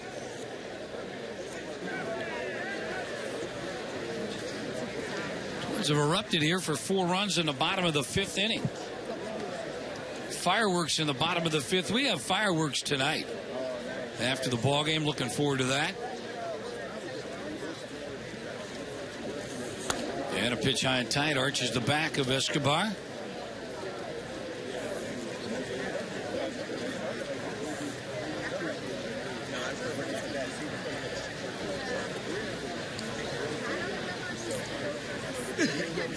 Twins 7-6-1 spring training, Grapefruit League action. Red Sox 5-9. Goes off speed and missed high. 3 balls, 1 strike. I don't think a lot of teams put a lot of stock in their win-loss record in spring training. The Baltimore Orioles got their first win the other night against the Twins. They dropped 10 in a row. Line down the right field line. Hooking foul. Just look around the league. You put much stock into it? No, I think we've talked about this in the past. Yeah. Or 500, I think, is almost where you want to be. Is if you have too good of a spring. Say you play 30 games and 20 and 10. And you think maybe, oh, we got everything figured out. We got no holes in our team. We're good. Conversely, if you go 5 and 25, boy, you're thinking, boy, our roster stinks, and we may have more problems than we thought. Payoff pitch coming up to Escobar. Rivera, long pause and delivers. Fouled back. Joe Maddon said that years ago, and I think he's right. That 500 spring training, if you're around there, that sounds about right. But what you want to do is you want to play in some games that are meaningful in that the execution part of the game. You know, Tom Bernansky wants a guy at second base with nobody out in the 4th, 5th inning, and he wants to see his guys be able to execute to move them over. You want to see, and you'll probably see it later, where Paul will ask these guys to maybe have to bunt, to hit and run. Big swing and a miss. Escobar goes down swinging. Twins do some damage here in the bottom of the 5th. They pick up 4 runs, and they leave 1. After 5, it's the Minnesota Twins 7 and the Boston Red Sox 1. You're listening to Twins Baseball.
Sand beaches and find the moments that always end too soon but become memories forever. All you have to do is visit FortMyerSanibel.com. 1 inning for Glenn Perkins, gave up 1 hit, leadoff double. He'll give way to the right-hander Casey Fiend, and he'll be facing Pedroia, Murphy, and Bogarts. First pitch in there for a strike. Miguel Sano joins us down in the dugout. ¿Cómo estás? Muy caliente tonight? Sí, muy caliente aquí. How'd you, we were talking about the play in right field where the guy was tagging up.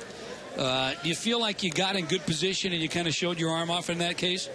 Yeah, I be in good position to throw, but Bush told me if I get more stale bat, more easy to throw the ball and take the guy out. Are you feeling more and more comfortable the more plays you get in right field? Yeah, I feel real comfortable in there. I've been working really hard in the morning, and when the game's 9, I'll be working too. So I'm so really happy about the opportunity and that moment. Pedroia bats. He's in a hole, 1 ball and 2 strikes. Legs holding up right now this part of spring training. Do they start to get tired, or is the soreness all gone? Say that again, sir? Are your legs in good shape right now, or are they still sore from early spring training? Yeah, you know, I hit my ankle a little bit, but I feel great right now. I'm in little pain, but I don't, you know, I don't like it bother me for running and fielding. So I feel great right now. And strike three, Pedroia knew it, took it on the outside corner for a strike. Hey, Miguel, Torrey Hunter was in camp earlier this month. What'd you take away from that? What'd you take away most from working with Torrey every day? You know, Torrey, they help me a lot in the outfield every morning, like and he tried to teach me about my position in the outfield, all the stuff. You know, that he have a lot of experience in the outfield, and he tried to give me the spirit they have to me, give it to me in the outfield. So, you know, I was really excited about Torrey Hunter taking a moment to working with me. And then this is a big year for me, you know, can play in the outfield. And I so really happy about the chance the Twin gave it to me and the opportunity that Torrey gave it to me to working with him. Murphy flies out to straightaway center field. Miguel Sano joins us down there. You know, as a position player at third base, maybe, or as an outfielder, you know, you want to touch the baseball. Are you out there asking now the hitters, hey, hit me the ball out here so I can go make a play?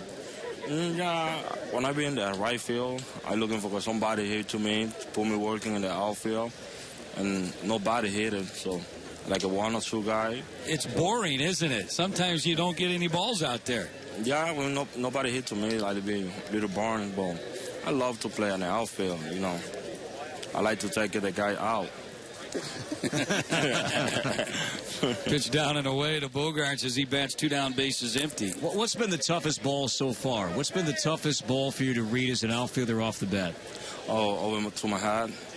Sometimes I be confused, you know. I turn my right side, left side, so sometimes I be a little confused in there. But I'm not working with Butch in there, and you know, I don't have like too many experience in the outfield. But for my whole life, I've been taking some papa and the BP in the outfield. I try to learn about playing any position because I never know when I'm moving, you know. Here's a ground ball left of Escobar. He's going to field it on the run. Comes up throwing and retires Bogaerts. 3 up, 3 down. Miguel Sano, thanks for joining us here. We'll get you out next time. We can talk all about your offense. Okay, mi amigo. Aquí está muy caliente. All right. It's not caliente for you over there? No, we got air conditioning. Yeah, but I see you over there. I see you, my man. All right, you take care, Miguel. Okay. 3 up, 3 down. Twins up 7-1. You're listening to Twins Baseball.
Well, the Twins Flex Plan gives you the flexibility to choose your games and your number of seats.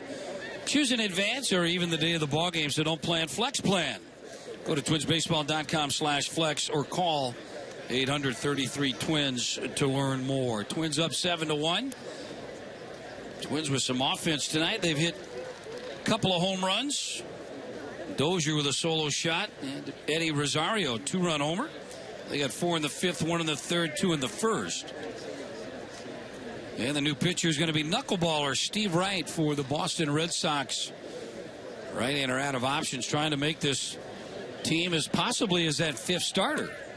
And a first pitch to Centennial for the Twins is in tight ball 1. Trevor Plouffe joins us. Trevor, how you doing down there? What's up, Daz? I'm doing well, man. How about you? Good. Good ball game here tonight. Yeah, it is. Ball fielded by the new second baseman, Josh Rutledge, and he's going to retire Centennial. Tonight here, the March 16th, kind of midway spring training, you got to be feeling good about where you're at condition-wise. Yeah, we feel good. This is about the time in spring where you're almost ready for it to be over. You're ready to start the year. The first couple weeks, you're still getting your timing down, getting your legs under you. But right about now, we're starting to hit our stride, and we're ready for the year to begin, man. And the batter now is going to be Mastroianni here with 1 out. Bases empty. Knuckleballer high. Are you trying to accomplish something right now? You talk about your legs feel good. You're getting your defense work in, but also your offense. Is that what you're going to try to focus in on right now? Yeah, always with our defense here, I think it's important to take a bunch of ground balls in spring training to get your legs underneath you. And then when you're on the offensive side of the ball, the guys are different. They want to track pitches. They want to be aggressive. I like to be aggressive right now. And the ground ball right side, a weekly hit by Mastroianni, and he's going to be retired. So 2 down. Trevor, I got to ask you not so much about baseball because I know Danny is curious about this, but let's go back a couple nights ago, The Bachelor. Ben went with Lauren, and Danny was on Team JoJo. Your thoughts? I don't have many thoughts on that. I just went for the taco bar, I'll tell you that much. I didn't watch any of The Bachelor besides the 2 episodes that I saw at Phil's house. If I had to choose, I was Team JoJo. But she didn't get picked. I don't know what Ben was thinking. Yeah, Danny was in the same boat. Stunned. Hey, we appreciate you coming on, Trevor. Hey, well, she's the new Bachelorette, Dan, so, I mean. It doesn't matter. We're talking spring training baseball here, and you guys want to talk about. That's Corey. Yes. Unbelievable, yes, Corey. Unbelievable. I mean, the magazines, he has those soap opera magazines that he travels with. So he's up to speed on all of that stuff. A little light reading, I like it. Yeah. Yep. Boy. Who were you with, CP? JoJo. Team JoJo. Ben let us all down then.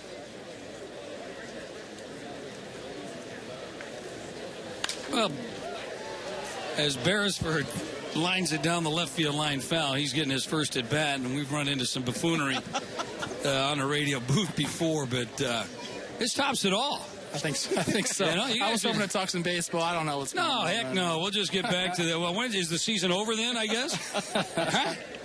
I guess I told you we're ready to go on to the regular season. Yeah, you did. This part of the year, okay. So did you pick a favorite bat? You got your season start bat ready? Hey, I'll tell you what. I just broke one off of Uehara, so now the one I'm using now is my new favorite one. Okay. Some guys are picky about that. They get to the end of the season there, and they'll pull them out, and they'll say, okay, this one here I'm going to start the season with. They'll tuck it away. And then other guys, you just, hey, here's a signature bat. I'll just go ahead and beat this one up. Hey, Trevor, we've seen you guys throughout these games down here be aggressive on the base paths, trying to go first to third. If you get thrown out, so be it. But has that been a focal point from Paul this spring to try to be more aggressive on the base paths? Yeah, absolutely. He wants us to challenge guys, especially down here in spring training where results don't necessarily matter. So we're trying to put that in our minds to be aggressive, but there is a fine line between being aggressive and being stupid. So if you saw me run the bases earlier in the game today, that wasn't aggressive. That was stupid. Yeah, but you want to be able to find out what you can't do, right? You want to be aggressive, but I totally agree with you, but when the throw comes in low like that, that's a time where you got to hold up there at first base. So I'm trying to be aggressive there, but that was not a great time for it. Sweeney bats right now with the runner at first. The runner is Zach Britton, and a big swing by Sweeney Talk a little bit how well Park has fit in with you guys. It's always tough. You were around when Nishioka came over and the transition for him, but a little bit easier for Park, and why? I think it has been. I think he speaks a little bit more English than Nishioka did when he came over. And I think Park has a little bit better mentality. He knows it's not going to be easy, and he's going to work hard, and he just has that mentality. Well, we appreciate a ground ball force out at second. Trevor, always a pleasure to get the updates on what's on TV, and we appreciate the Bachelor updates. Thanks, buddy. Appreciate it. Thanks for having me on, guys. Love you, bro. We'll see you 3 up, 3 down. After 6, 7-1 Minnesota. You're listening to Twins Baseball.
Will come on. Twins up 7-1.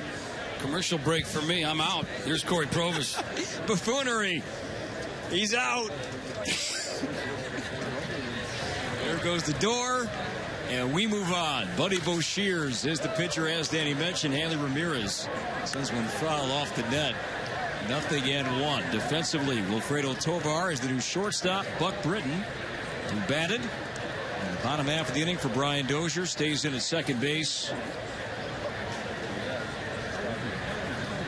And Boshears on the mound. Ramirez is 1 for 2 tonight, a single and a strikeout. And the pitch is a fastball from the left-hander. Missy got it inside at 92. It's a ball and a strike. This marks the 5th appearance for Boshears.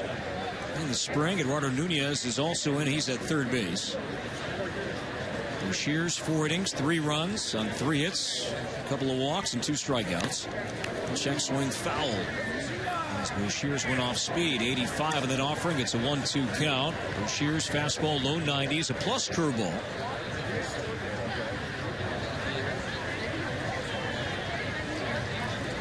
He's pitching independent ball last year.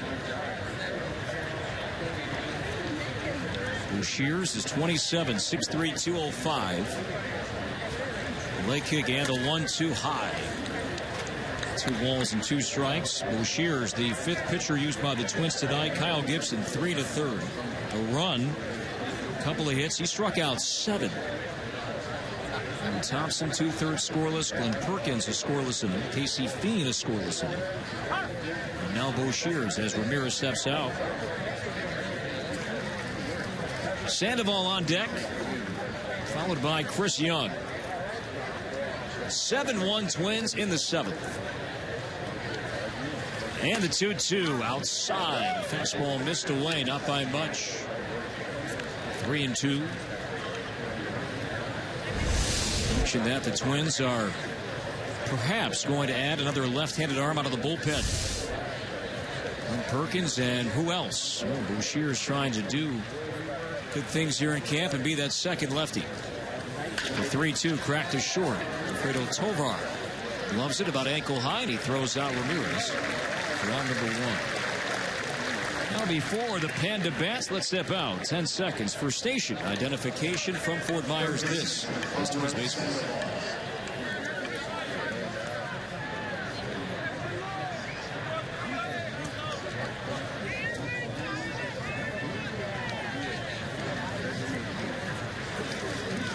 Pablo Sandoval is switch hitting once again. Gave up hitting from the right side last year.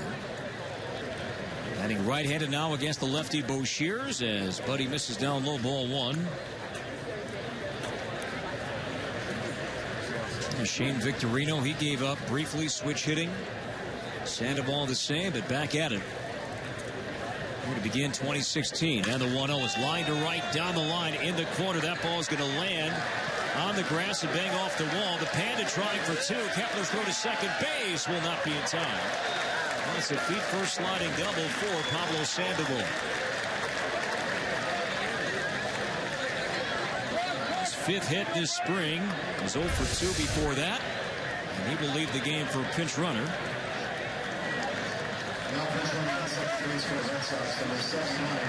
It's right-hander, 79, Marco Hernandez. Pretty good piece of hitting right there by Pablo. And then driving that ball the other way, and he kind of sprints in. That surprised you last year that Sandoval gave up switch hitting briefly? A little bit, but he had some success, Corey. Remember, he had success hitting against left-handed pitching. So he tried it. He just didn't have the confidence batting right-handed, but too important for him not to give up on it, or to give up on it so soon like that. Ball 1 to Chris Young, veteran. Course of 9 years in the big leagues. 14 home runs last year with the Yankees. He's doubled and struck out tonight. So Hernandez at second base. In the 7th, Twins lead 7-1 with 1 out. And Bouchers deals 1-0. That's a strike. Off speed, a changeup that time, and even up the count.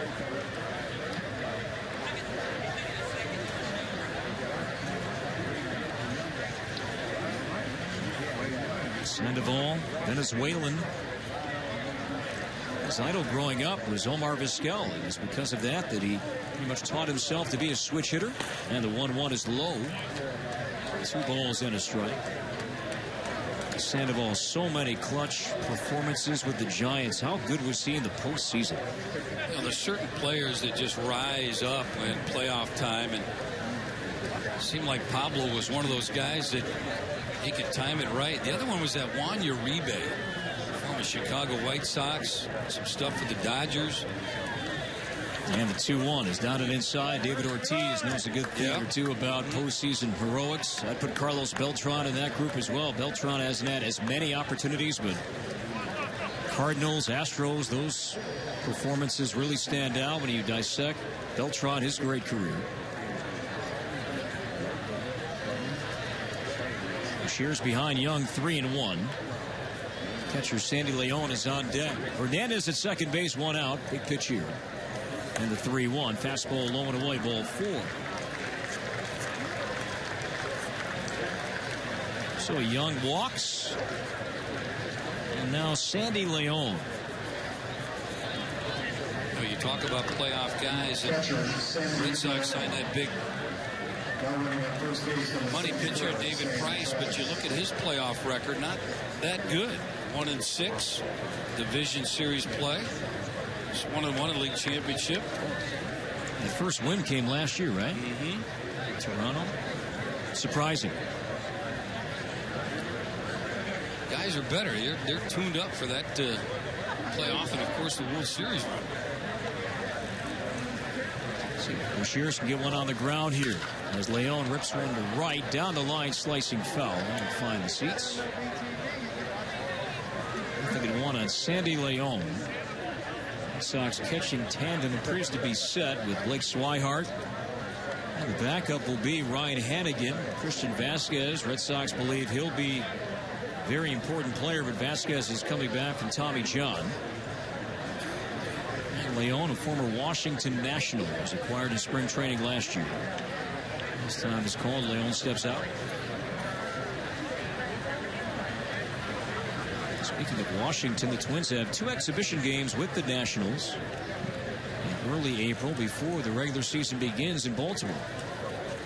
And the 0-1 swing and a miss. There's that plus curveball that Bouchier's features. He's spiking it down and inside. 0-2 on Leon. Play Washington. Do you like the signing of the managerial sign by Dusty Baker back? Yeah. I think Dusty's going to really go. He's got a powerhouse team, I'll tell you that. The premier players. Reigning MVP. Bryce Harper. An ace of Scherzer. I liked how Harper handled that Goose Gossage flare up there a little bit. To his high ball one. That story is getting stranger and stranger by the day. That the more comments you hear from Goose Gossage, it's almost like, all right, enough. Yes, it's enough, and yes, times have changed. And when I listen to him, and I can relate because he's talking about somebody handed the torch to him and how he played it. And somebody handed the torch to me, and that's how I learned to play it. From the players before me, the players that were in the dugout, in the clubhouse, when you were a young player, no different from Goose Gossage. And now it's changed. 2-2 on Leon. Jackie Bradley Jr. on deck. 2 on, 1 out. And the 2-2 pulled foul near the Twins dugout. But I thought Harper handled it well, and then he kind of said, yes, you see that, but at the same time, you play this game with some emotion, and it's nice to be able to see it on the field with some of these players, and some players show it more than others. Could you imagine Joe Mauer flipping his bat like that? It's not in him. He wouldn't do it. The 2-2 line is short, and Tovar picks cleanly on a hop to second for one. The relay double play. Great turn, slick fielding, picked that time by Tovar. The guy who might begin his season at AAA from Mike Quaddy. A nice play at short, 6-4-3, inning-ending double play. Time to stretch in Fort Myers, all Twins, 7-1. And you're home for Twins baseball. How fast is it? Plenty fast.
I hope you enjoyed your 7th inning stretch wherever you may be tuning in tonight.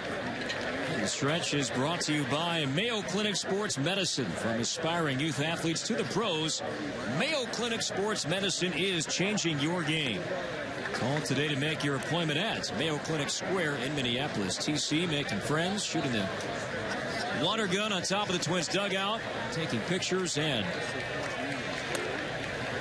good sweat going tonight. TC Bear.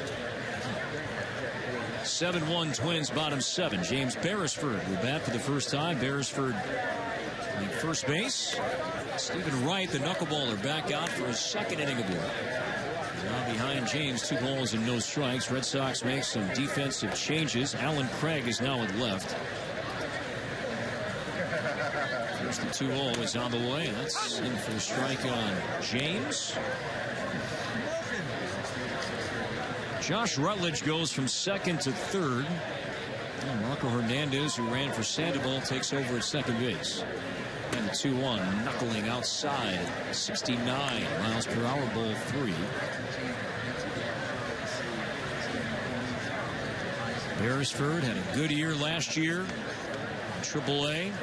And the 3-1 lines went up the middle and into center field. A base hit past the diving Hernandez. We've seen Beresford a ton here in spring, and all he's been doing is getting on base. Yeah, good-looking player. He just puts the ball in place, sprays it around. Just a smart player. Yeah, he's played second the last couple of seasons, but will bounce around a bit more this season. Play some short, some third, not to give up second entirely. So Beresford is out at first. Twins lead 7-1 in the 7th inning, and now Max Kepler, his first at bat. He ran for Sano back in the 5th inning. Twins minor league player of the year last year, Max Kepler.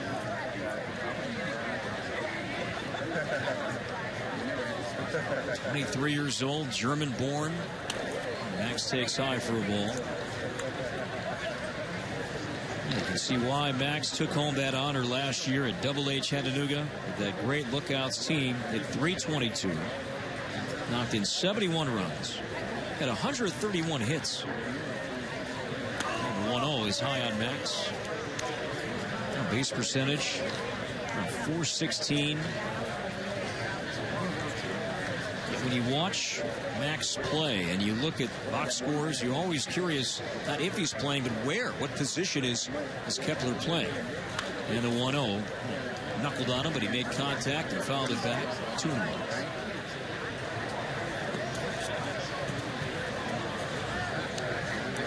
Wouldn't you say that he's equally gifted at it, not only the outfield, but also first base? Takes a lot of pride in when he puts that glove on. 2-1 on the outside corner. Knuckler 2-2 on Max.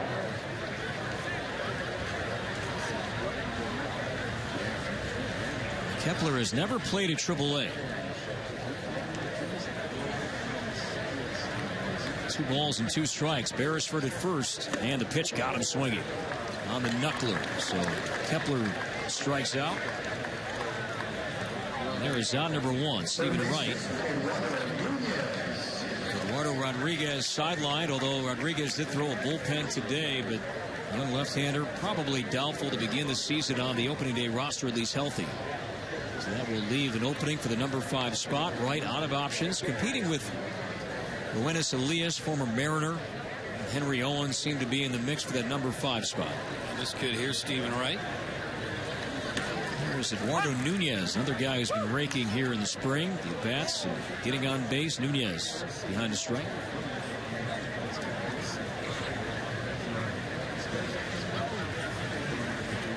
Nunez played winter ball.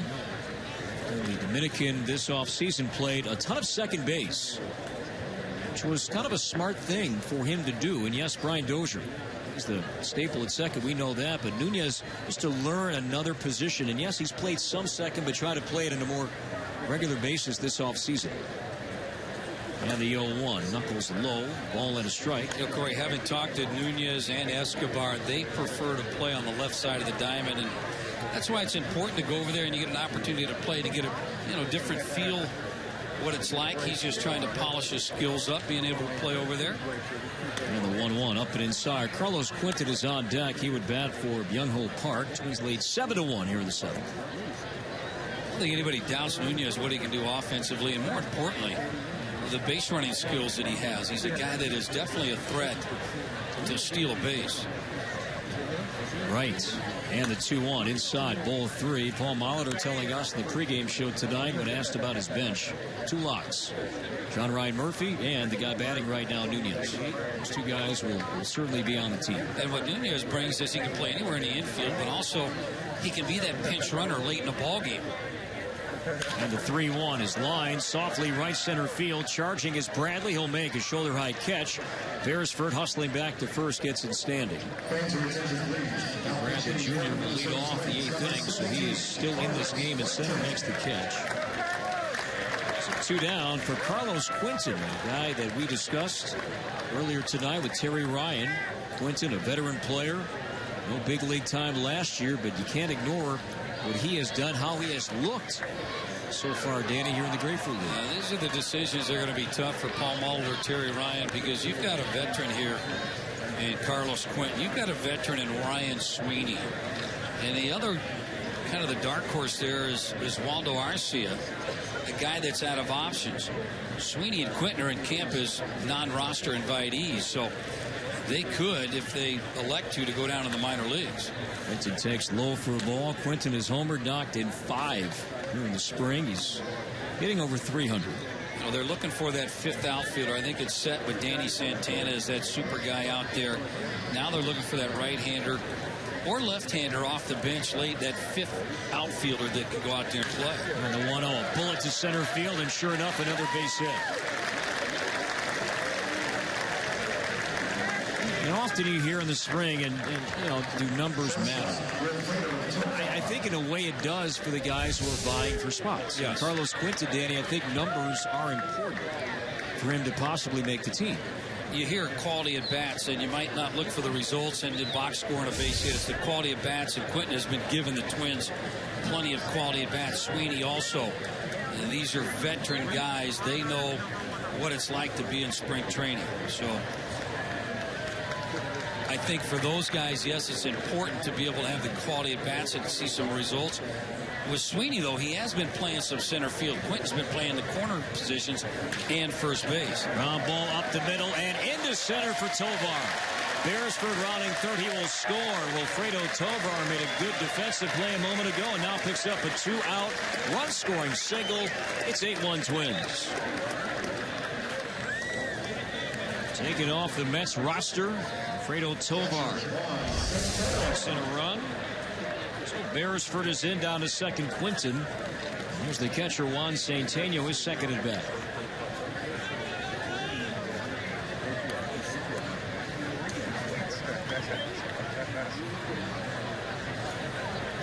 The Sox have lost 6 straight. Danger of dropping their 7th in a row. Twins lead by 7 in the 7th. Centeno takes a strike on a knuckler from the right-hander Stephen Wright. Kind of been impressed with Centeno, too. He's also been out here and a little bit of a bat from the left side, but also good defensive catcher. Centeno 7 for 12 at the plate as he takes inside for a ball. Centeno perhaps could start at AAA as well. 26-year-old Puerto Rican. That's left-handed as he bounces foul behind the plate, and the count moves to 1-2.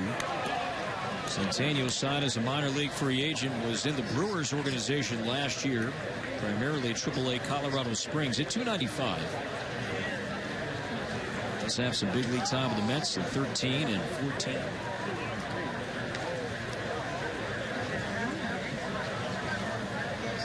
Quinton at second, Tovar at first. 8-1 Twins in the 7th. And a 1-2 cued in the ground of the hole at short, and this will be gloved by the third baseman on the run. His throw can't be dug out by the first baseman Travis into foul territory and rolls. Coming home sliding, Quinton is safe. Another run is in. Quinton scoring from second base on the errant throw by Josh Rutledge. The first baseman Travis could not make a clean pick. It rolled into foul territory. Quinton never stopped running, scored sliding. It's a 9-1 Twins lead. Score that a base hit. I give an infield base hit and then maybe a little bit of a throwing error allowed that runner to score. Good heads-up base runner there by Quinton. Centennial picks up his 8th hit. No RBI with you. That's E5, although that's not on the board just yet. And now Mastriani. The one thing Paul has talked about in spring training, and that is the base run, and we've seen it. We had Trevor Plouffe on earlier, and he made an aggressive play, thrown out, but still. Mastriani taps to short, and again it's charged by Rutledge, and he makes the play this time. And that is out number 3. The Twins add 2 more runs on 4 hits, and they leave a pair. 8th inning coming up. So are the Red Sox. New score: Twins 9, Boston 1. Your home for Twins baseball.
Lefty Buddy Boshears is done. Another lefty comes in. This is Dan Runzler.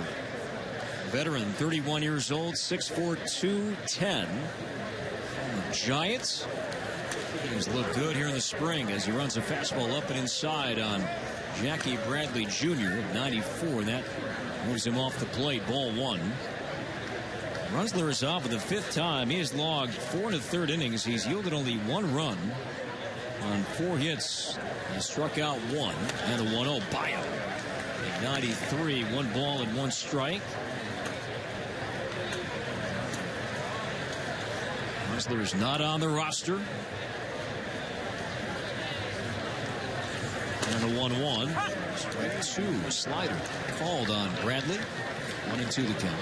Well, you talked about his size, good mound presence out there, and he's got confidence. He has some big league time. And to see how Paul is kind of stacking these left-handers up, almost auditioning these guys. Shears, now Runzler, and also Aaron Thompson was in the ball game earlier. Slider in the dirt, 2-2. So he said he'd like to do is have these guys kind of back-to-back to kind of audition to see who's got the better stuff. On the stretch, and the 2-2 high, ball 3. Another lefty we will see tomorrow night, in fact, in a starting role. It's going to be kind of a bullpen game. Don't read too much into this man starting, but Taylor Rogers will start tomorrow night. Twins and the Orioles in Sarasota. And the 3-2 line to left, down the line, slicing away from Sweeney, and that ball is going to land fair. Hit the warning track and find the wall. It's a leadoff double for Jackie Bradley Jr. to begin the Boston 8th inning. As he gets his last at bat after striking out twice, Bradley will leave for Ryan Lamar, a pinch runner. Red Sox pick up their 6th base hit. There's Brennan Bosch, the former Tiger. On roster deal as well, joining the Red Sox here in camp. Lamar at second base. Infield back. Twins lead 9-1 here in the 8th inning. As Bosch looks outside, ball 1. Well, if you missed the news earlier tonight, Twins did announce that Trevor May will no longer be in the running to be the number 5 starter. May is going to go back to the bullpen for now to begin the year. And the 1-0 is tapped over the mound right side. On the charge comes the second baseman, Britton, and he throws it away. He gets by Beresford into foul territory. Scoring will be Lamar. And it's a 9-2 game. Nobody out in the 8th inning.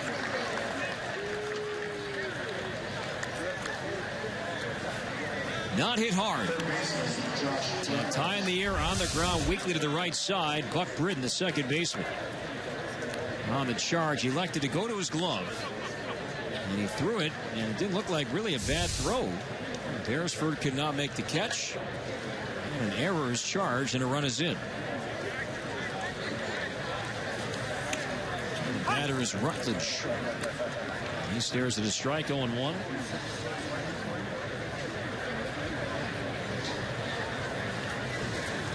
It's an error. On the stretch, and the 0-1. Check swing, fastball high. The appeal did not go. A ball and a strike. You with me, E3? I gave it A4. But A4, all right. You guys might be right. Kind of a tough play. Probably should have just eaten it, but Bosch running pretty good down the line, so led to a run. And the 1-1 is down and inside. Ball 2.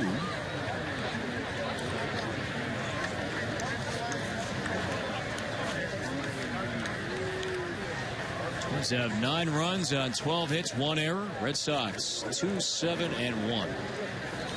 And the pitch chopped to short, might be 2. Tovar to second for 1. Britton's relay double play.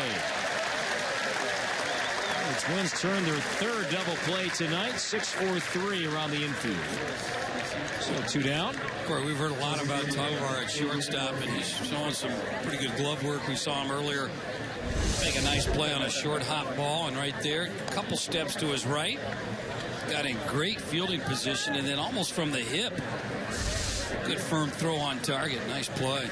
Well, David Murphy cracks one to Tovar's right. The shortstop in between the ankles, feels low throw, and Beresford a nice scoop on the back end to end the inning.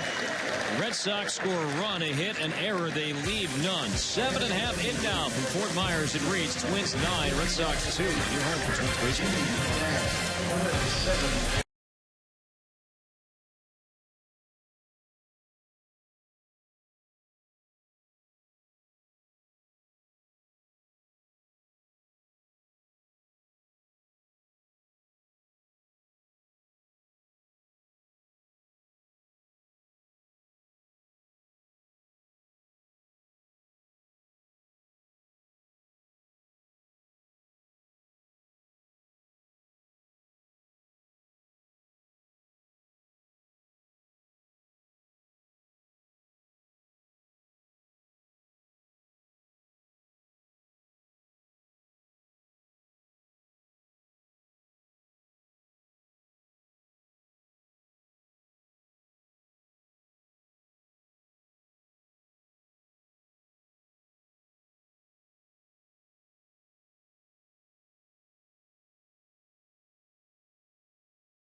9-2 Twins, bottom 8. Live Twins baseball is back in 2016 with MLB.com at bat.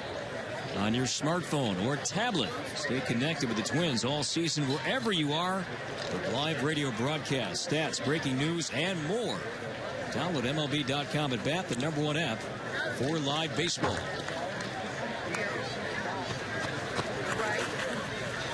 Batter is Buck Britton, second baseman. And the base hit back in the 6th inning. The 1-0 is down and inside. 2 balls and no strikes. We have seen Britton really more at third base than at second base. And Grapefruit League games down here. And the 2-0 is a knuckler on the inside corner for a strike. And Buck is continuing that great Twins tradition of wearing jersey number 32. Should be hanging up on a wall somewhere. Should be. Yeah, there was 2 32s in camp earlier. 2-1 is sent foul. Troy Hawkins was in camp. Torrey Hunter in camp. Rick Aguilera came into camp. Rod Carew still here. Great scene today in the Twins dugout. Luis Tiant coming over, sitting down with Rod Carew. Boy, good ball players there. I was asking about Luis Tiant. I faced him in the minor league somewhere in Portland, I think. Said when he came over here from Cuba, he's first 2 years. Maybe Luis Tiant wasn't old enough to play in the States yet, so he went down and played a couple of years in Mexico. 2-2 got him swinging. So Britton strikes out. Second strikeout for Stephen Wright. And now Ryan Sweeney. Twins lead 9-2.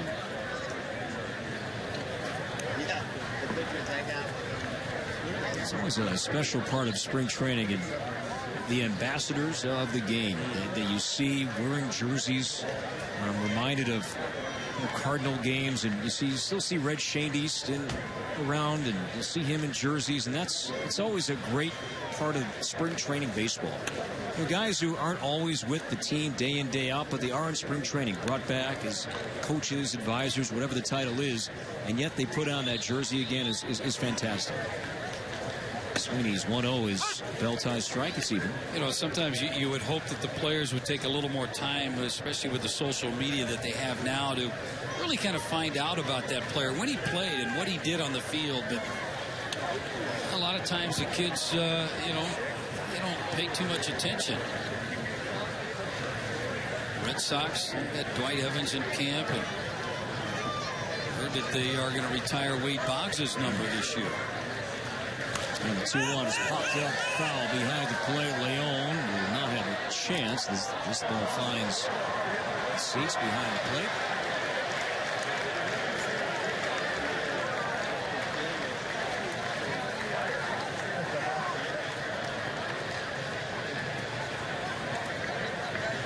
A young man with a nice souvenir in his hand. Five, Dad. Good story. He's thanking the fan that gave it to him. 2-2 on Sweeney. Knuckler misses high for Stephen Wright, who's on for his 3rd inning. 3-2 on Ryan Sweeney. Fielder's choice back in the 6th. Let's have a right-hander up in the bullpen. And the 3-2 is high, ball 4. Sweeney. There's the walk.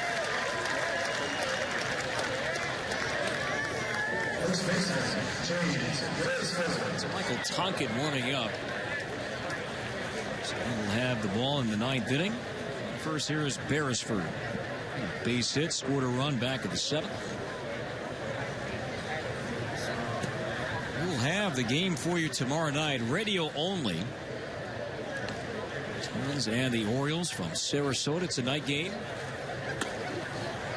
As Wright misses high. Taylor Rogers will start. Twins will kind of piece one together. That game at Ed Smith Stadium tomorrow night. We'll join you at 6 p.m. Central Time. And the 1-0. That's in for a strike. Score. too late to get home. Snook Haven going to be shut down, so we won't be able to make that pit stop. That'd be a fun post. You had an opportunity earlier. Trip coming back. Elected to go ahead and bypass exit 191. I guess you guys were on a record pace, and we're trying to break a record, getting home. Congratulations. Which we did. Congratulations. And plenty of time. I sat there by myself waiting. Milk and cookies that Southwest Florida has to offer. 2-1 both. Sue brought some cookies by tonight. I've yet to try one. No, you won't I'm either. a little suspect. Sue, I think she means well, but is she trustworthy in the kitchen? I don't know. 3-1 is outside, ball 4. How are you going to know if you don't try it? Well, did you try one? One? And you're okay? You had more than one? I told you, I said I had some milk.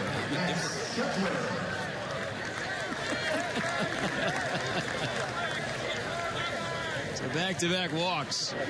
How about this? She came by to butter us up, though. She goes, here's some cookies, and gave us. Well, still has a couple, but after all that, we said thanks a lot. She goes, oh, by the way, can I bring some people by the booth? Oh, here, take your cookies back. Butter us up so you can bring some people by, but she's down there somewhere. Have those people been by tonight? Have not. Because you always hear, and I hear it a lot, hey, Danny, can I bring somebody up? He or she is your biggest fan. And that's always the way that people think is to get to your heart, which doesn't hurt. But it's not always going to work. Because you get that a lot. Yeah, but then you go, I like how you go through the checklist. Well, do they have a Dan Gladden jersey on?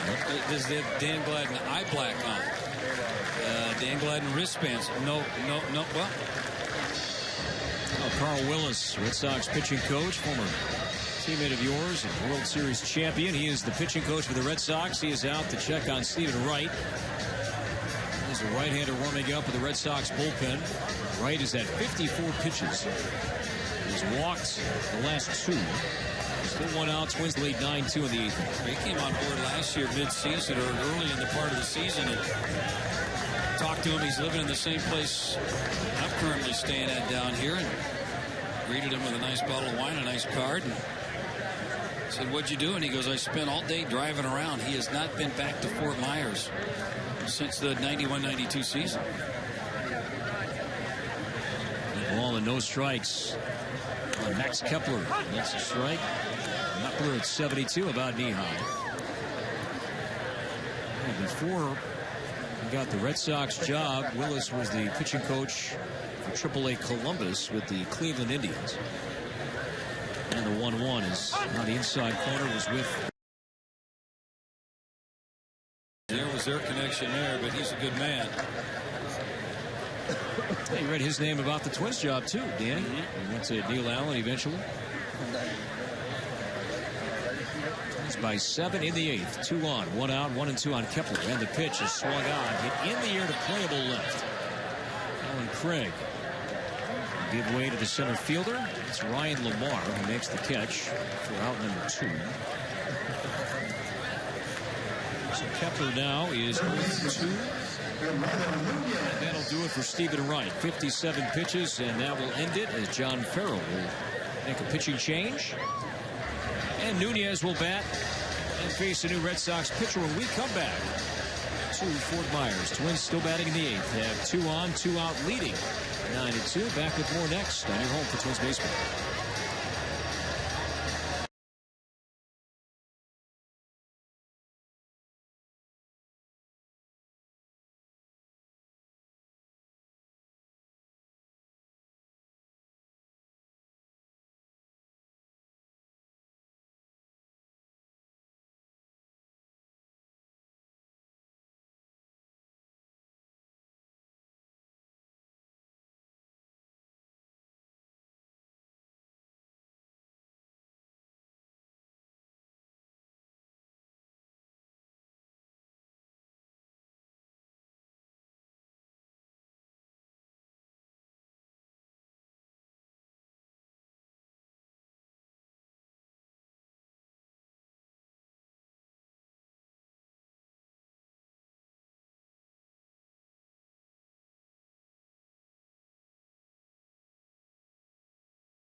33 years old, did not pitch the big leagues last year, was a AAA with the Cleveland Indians at Columbus.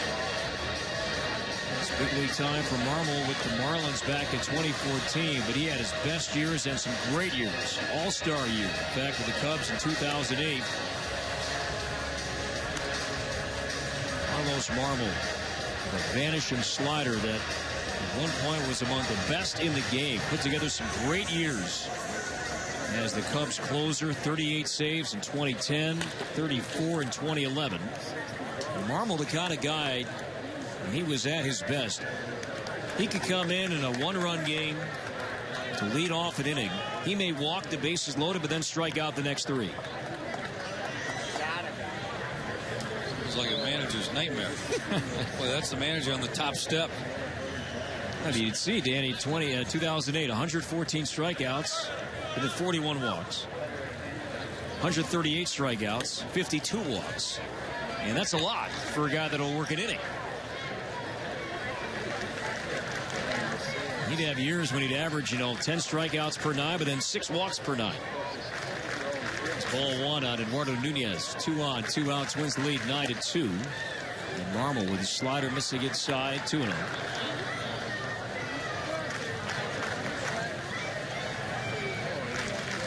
Marmol broke in with the Cubs back in 2006.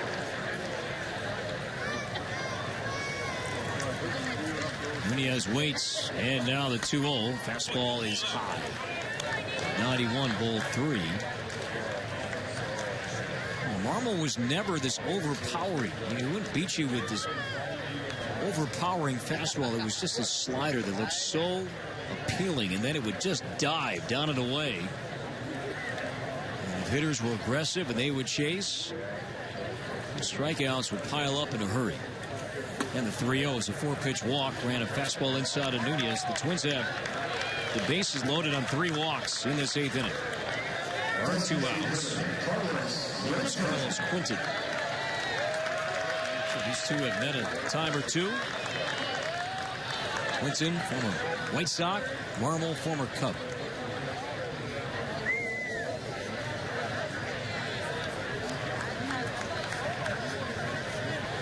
It's Sweeney at third base.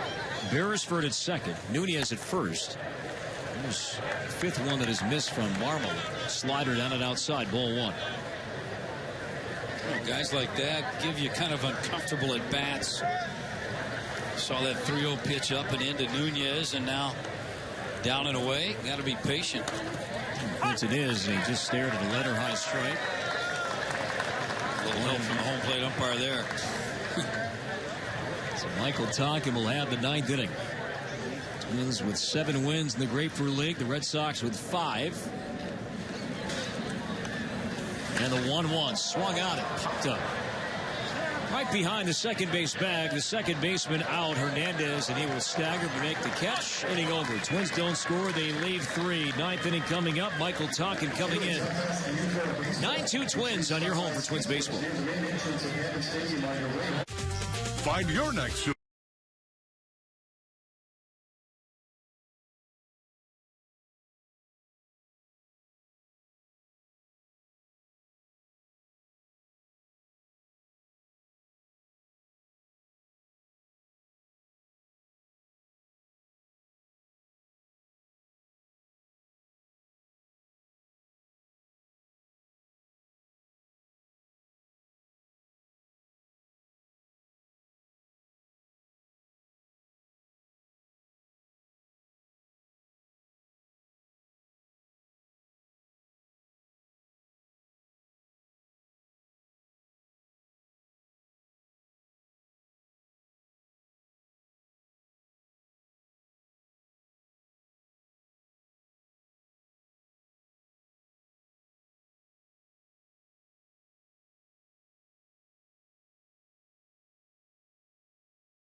Have reached the 9th inning.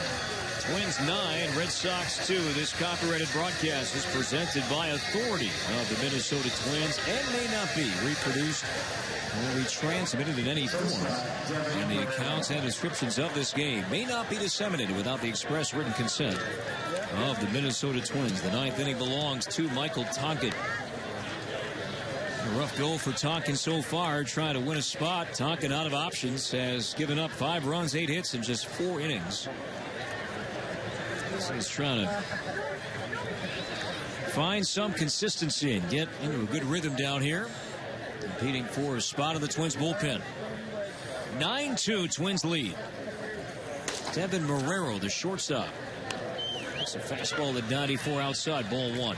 You talk about Tonkin and trying to get a spot here on the bullpen. There's a spot available for him. 1-0 is pumped in for a strike at 94 again. No question, good velocity, good movement on it. It's just consistency, being able to kind of double up with that good sinker in the strike zone. Ball 1 strike, and here it comes, chopped over the mound near short. Tovar to his left, shuffles, fields a slight juggle, and that cost him. And as Marrero is on to begin this 9th inning. Tovar did glove that one right near the bag at second, but a slight hesitation, maybe on the transfer, and that allowed Marrero to reach to begin this Red Sox ninth.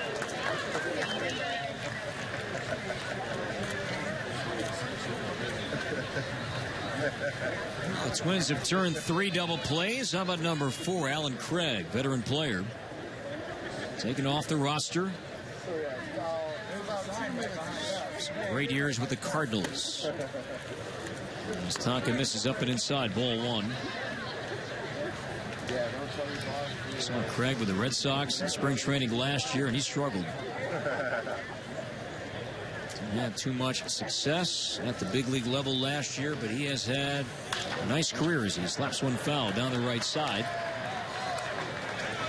Ball and a strike. You were talking earlier about playoff players in the playoffs. This guy's name definitely pops up when he was with the Cardinals come playoff time, but he has dropped off offensively. 1 ball, 1 strike on Alan Craig, 31 years old, as he lines one to right down the line, landing foul. Craig 6'2", 215, World Series with the Cardinals, won it all back in 2011. Craig had 3 home runs in that World Series against the Texas Rangers. What a great World Series that was.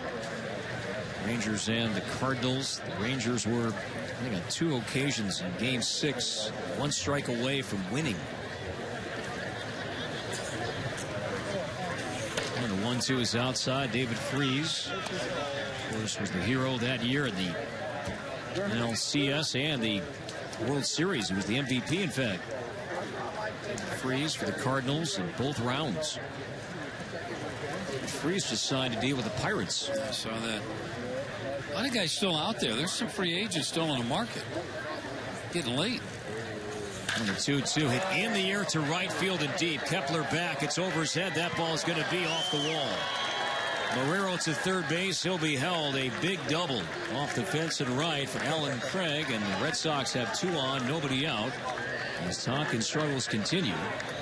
Piece of hitting right there. You can see the 2 pitches prior to that. It looked like he was trying to go that way and got something up and drove it. I was thinking about the free agents. Among those that has not signed, has not yet announced he's going to retire, is Justin Morneau.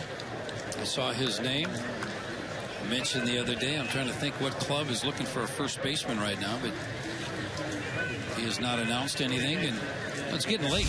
You need to get into camp here unless you're going to come in and use the last couple of weeks and then maybe start the season down in the minor leagues. So second and third, nobody out. Twins infield is back. This is Marco Hernandez, the Red Sox second baseman. A single and a double. Sam Travis on deck. And Tonkin's pitch is lifted foul. Fastball. Behind the plate, 0-1. Alan Centennial halfway towards the mound. The Twins catcher, mask on his head, will not visit with Tonkin, but chucked him a ball about halfway to the mound.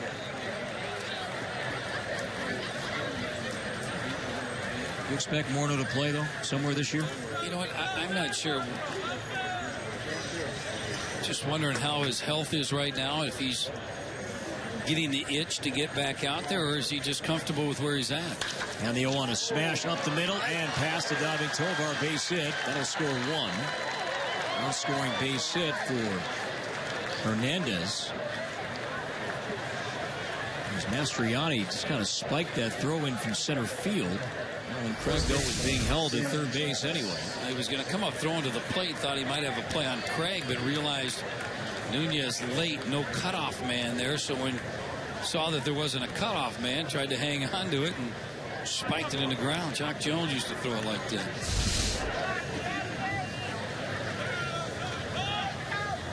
Jock Jones is now a coach, right? Yeah, with Washington. Dusty Baker took him on. So now Sam Travis, as he takes inside for a ball. Nothing really doing much in the Twins bullpen right now. A couple guys up stretching, nobody throwing, but 3 men have reached 3 hits. First and third, Twins a double play depth for Travis. And the 1-0 is tapped up the third base line. Tough play. Nunez charging. Will bare hand, no play. Run scores. So 2 in, 2 on, nobody out. It's 9-4. Can't do much about that right there. Made a good pitch. Executed it.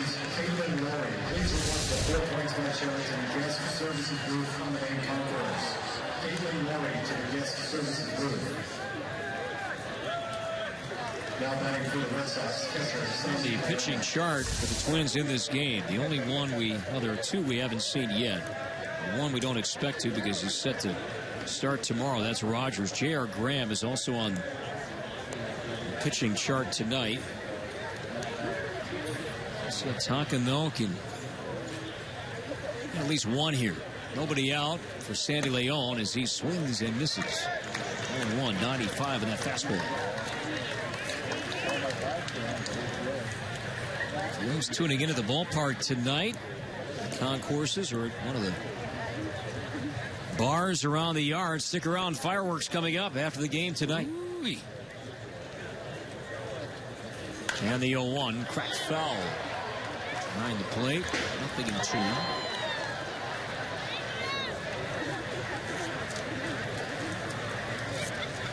2. Kyle Gibson started tonight. Gave up a leadoff home run. But after that, awesome. Struck out 7 in 3 1/3. He scored 2 in the first inning. We're down 1-0 after that Mookie Betts leadoff home run. And the 0-2, he got him. Swing and a miss, strike 3. There's the slider from Tonkin. So 1 out. And a double play would end it. This would be Ryan Lamar, his first at bat after pinch running for Bradley back in the 8th. The Twins got an RBI double from Sano. Run scoring base hit Plouffe. Brian Dozier homered. Eddie Rosario homered in this game tonight. Young Ho Park with an RBI double off the wall and left. In fact, a 2-run double.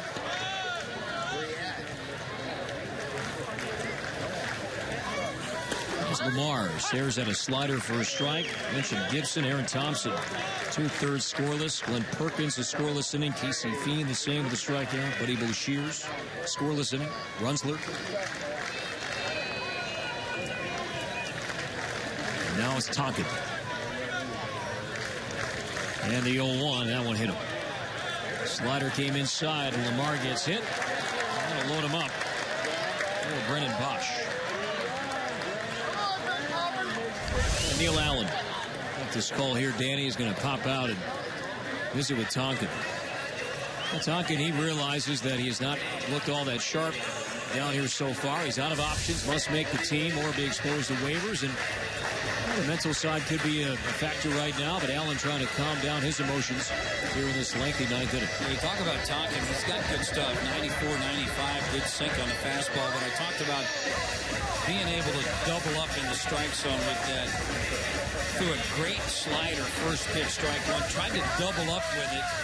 And that one just kind of slipped out of his hand a little early and just pumped the right-hander. So that's what you're looking for, is some consistency with his pitches. Be able to back it up. Through one good one, one poor one. Looks like J.R. Graham has a hooded sweatshirt on, but he is stretching, not throwing right now. The Twins bullpen. So bases are loaded. And Brennan Bosch, the batter, reached on an error his first time he swings, and skies one to center, playable. Charging is Mastriani. Mastriani will catch it. Tagging and holding from third is the runner. And there's out number 2. It's Marco Hernandez at third base. So 2 down. And Rutledge, the 8th man to bat. Let's see if Tonkin can finish off the Red Sox here in a moment.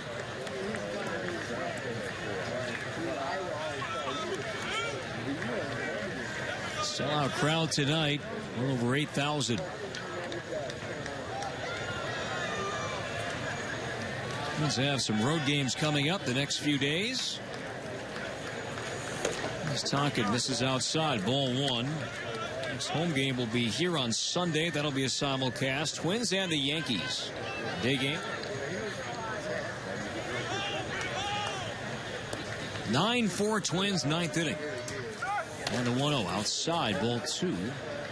95 at a fastball and saved by Centeno. Shin guards down and a slight shuffle to his right.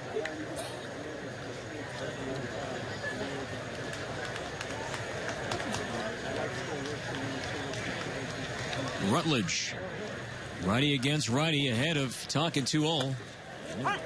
Strike as he takes the high fastball.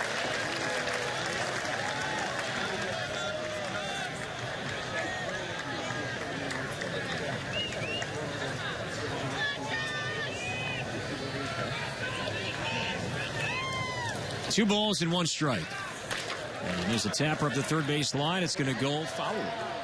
So before this at bat continues, let's step out again. 10 seconds. Station ID on your home for Twins baseball.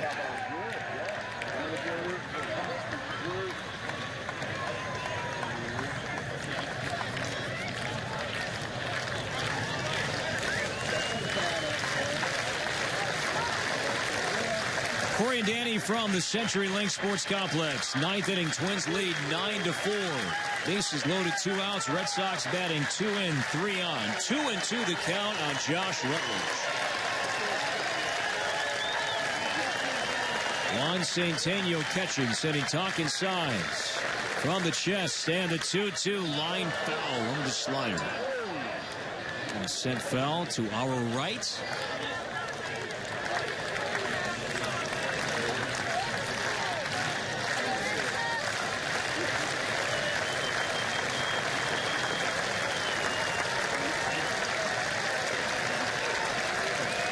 Again, the 2-2 high, ball 3. J.R. Graham is now throwing in the Twins' pen. Tonkin has thrown 24 pitches in this 9th inning.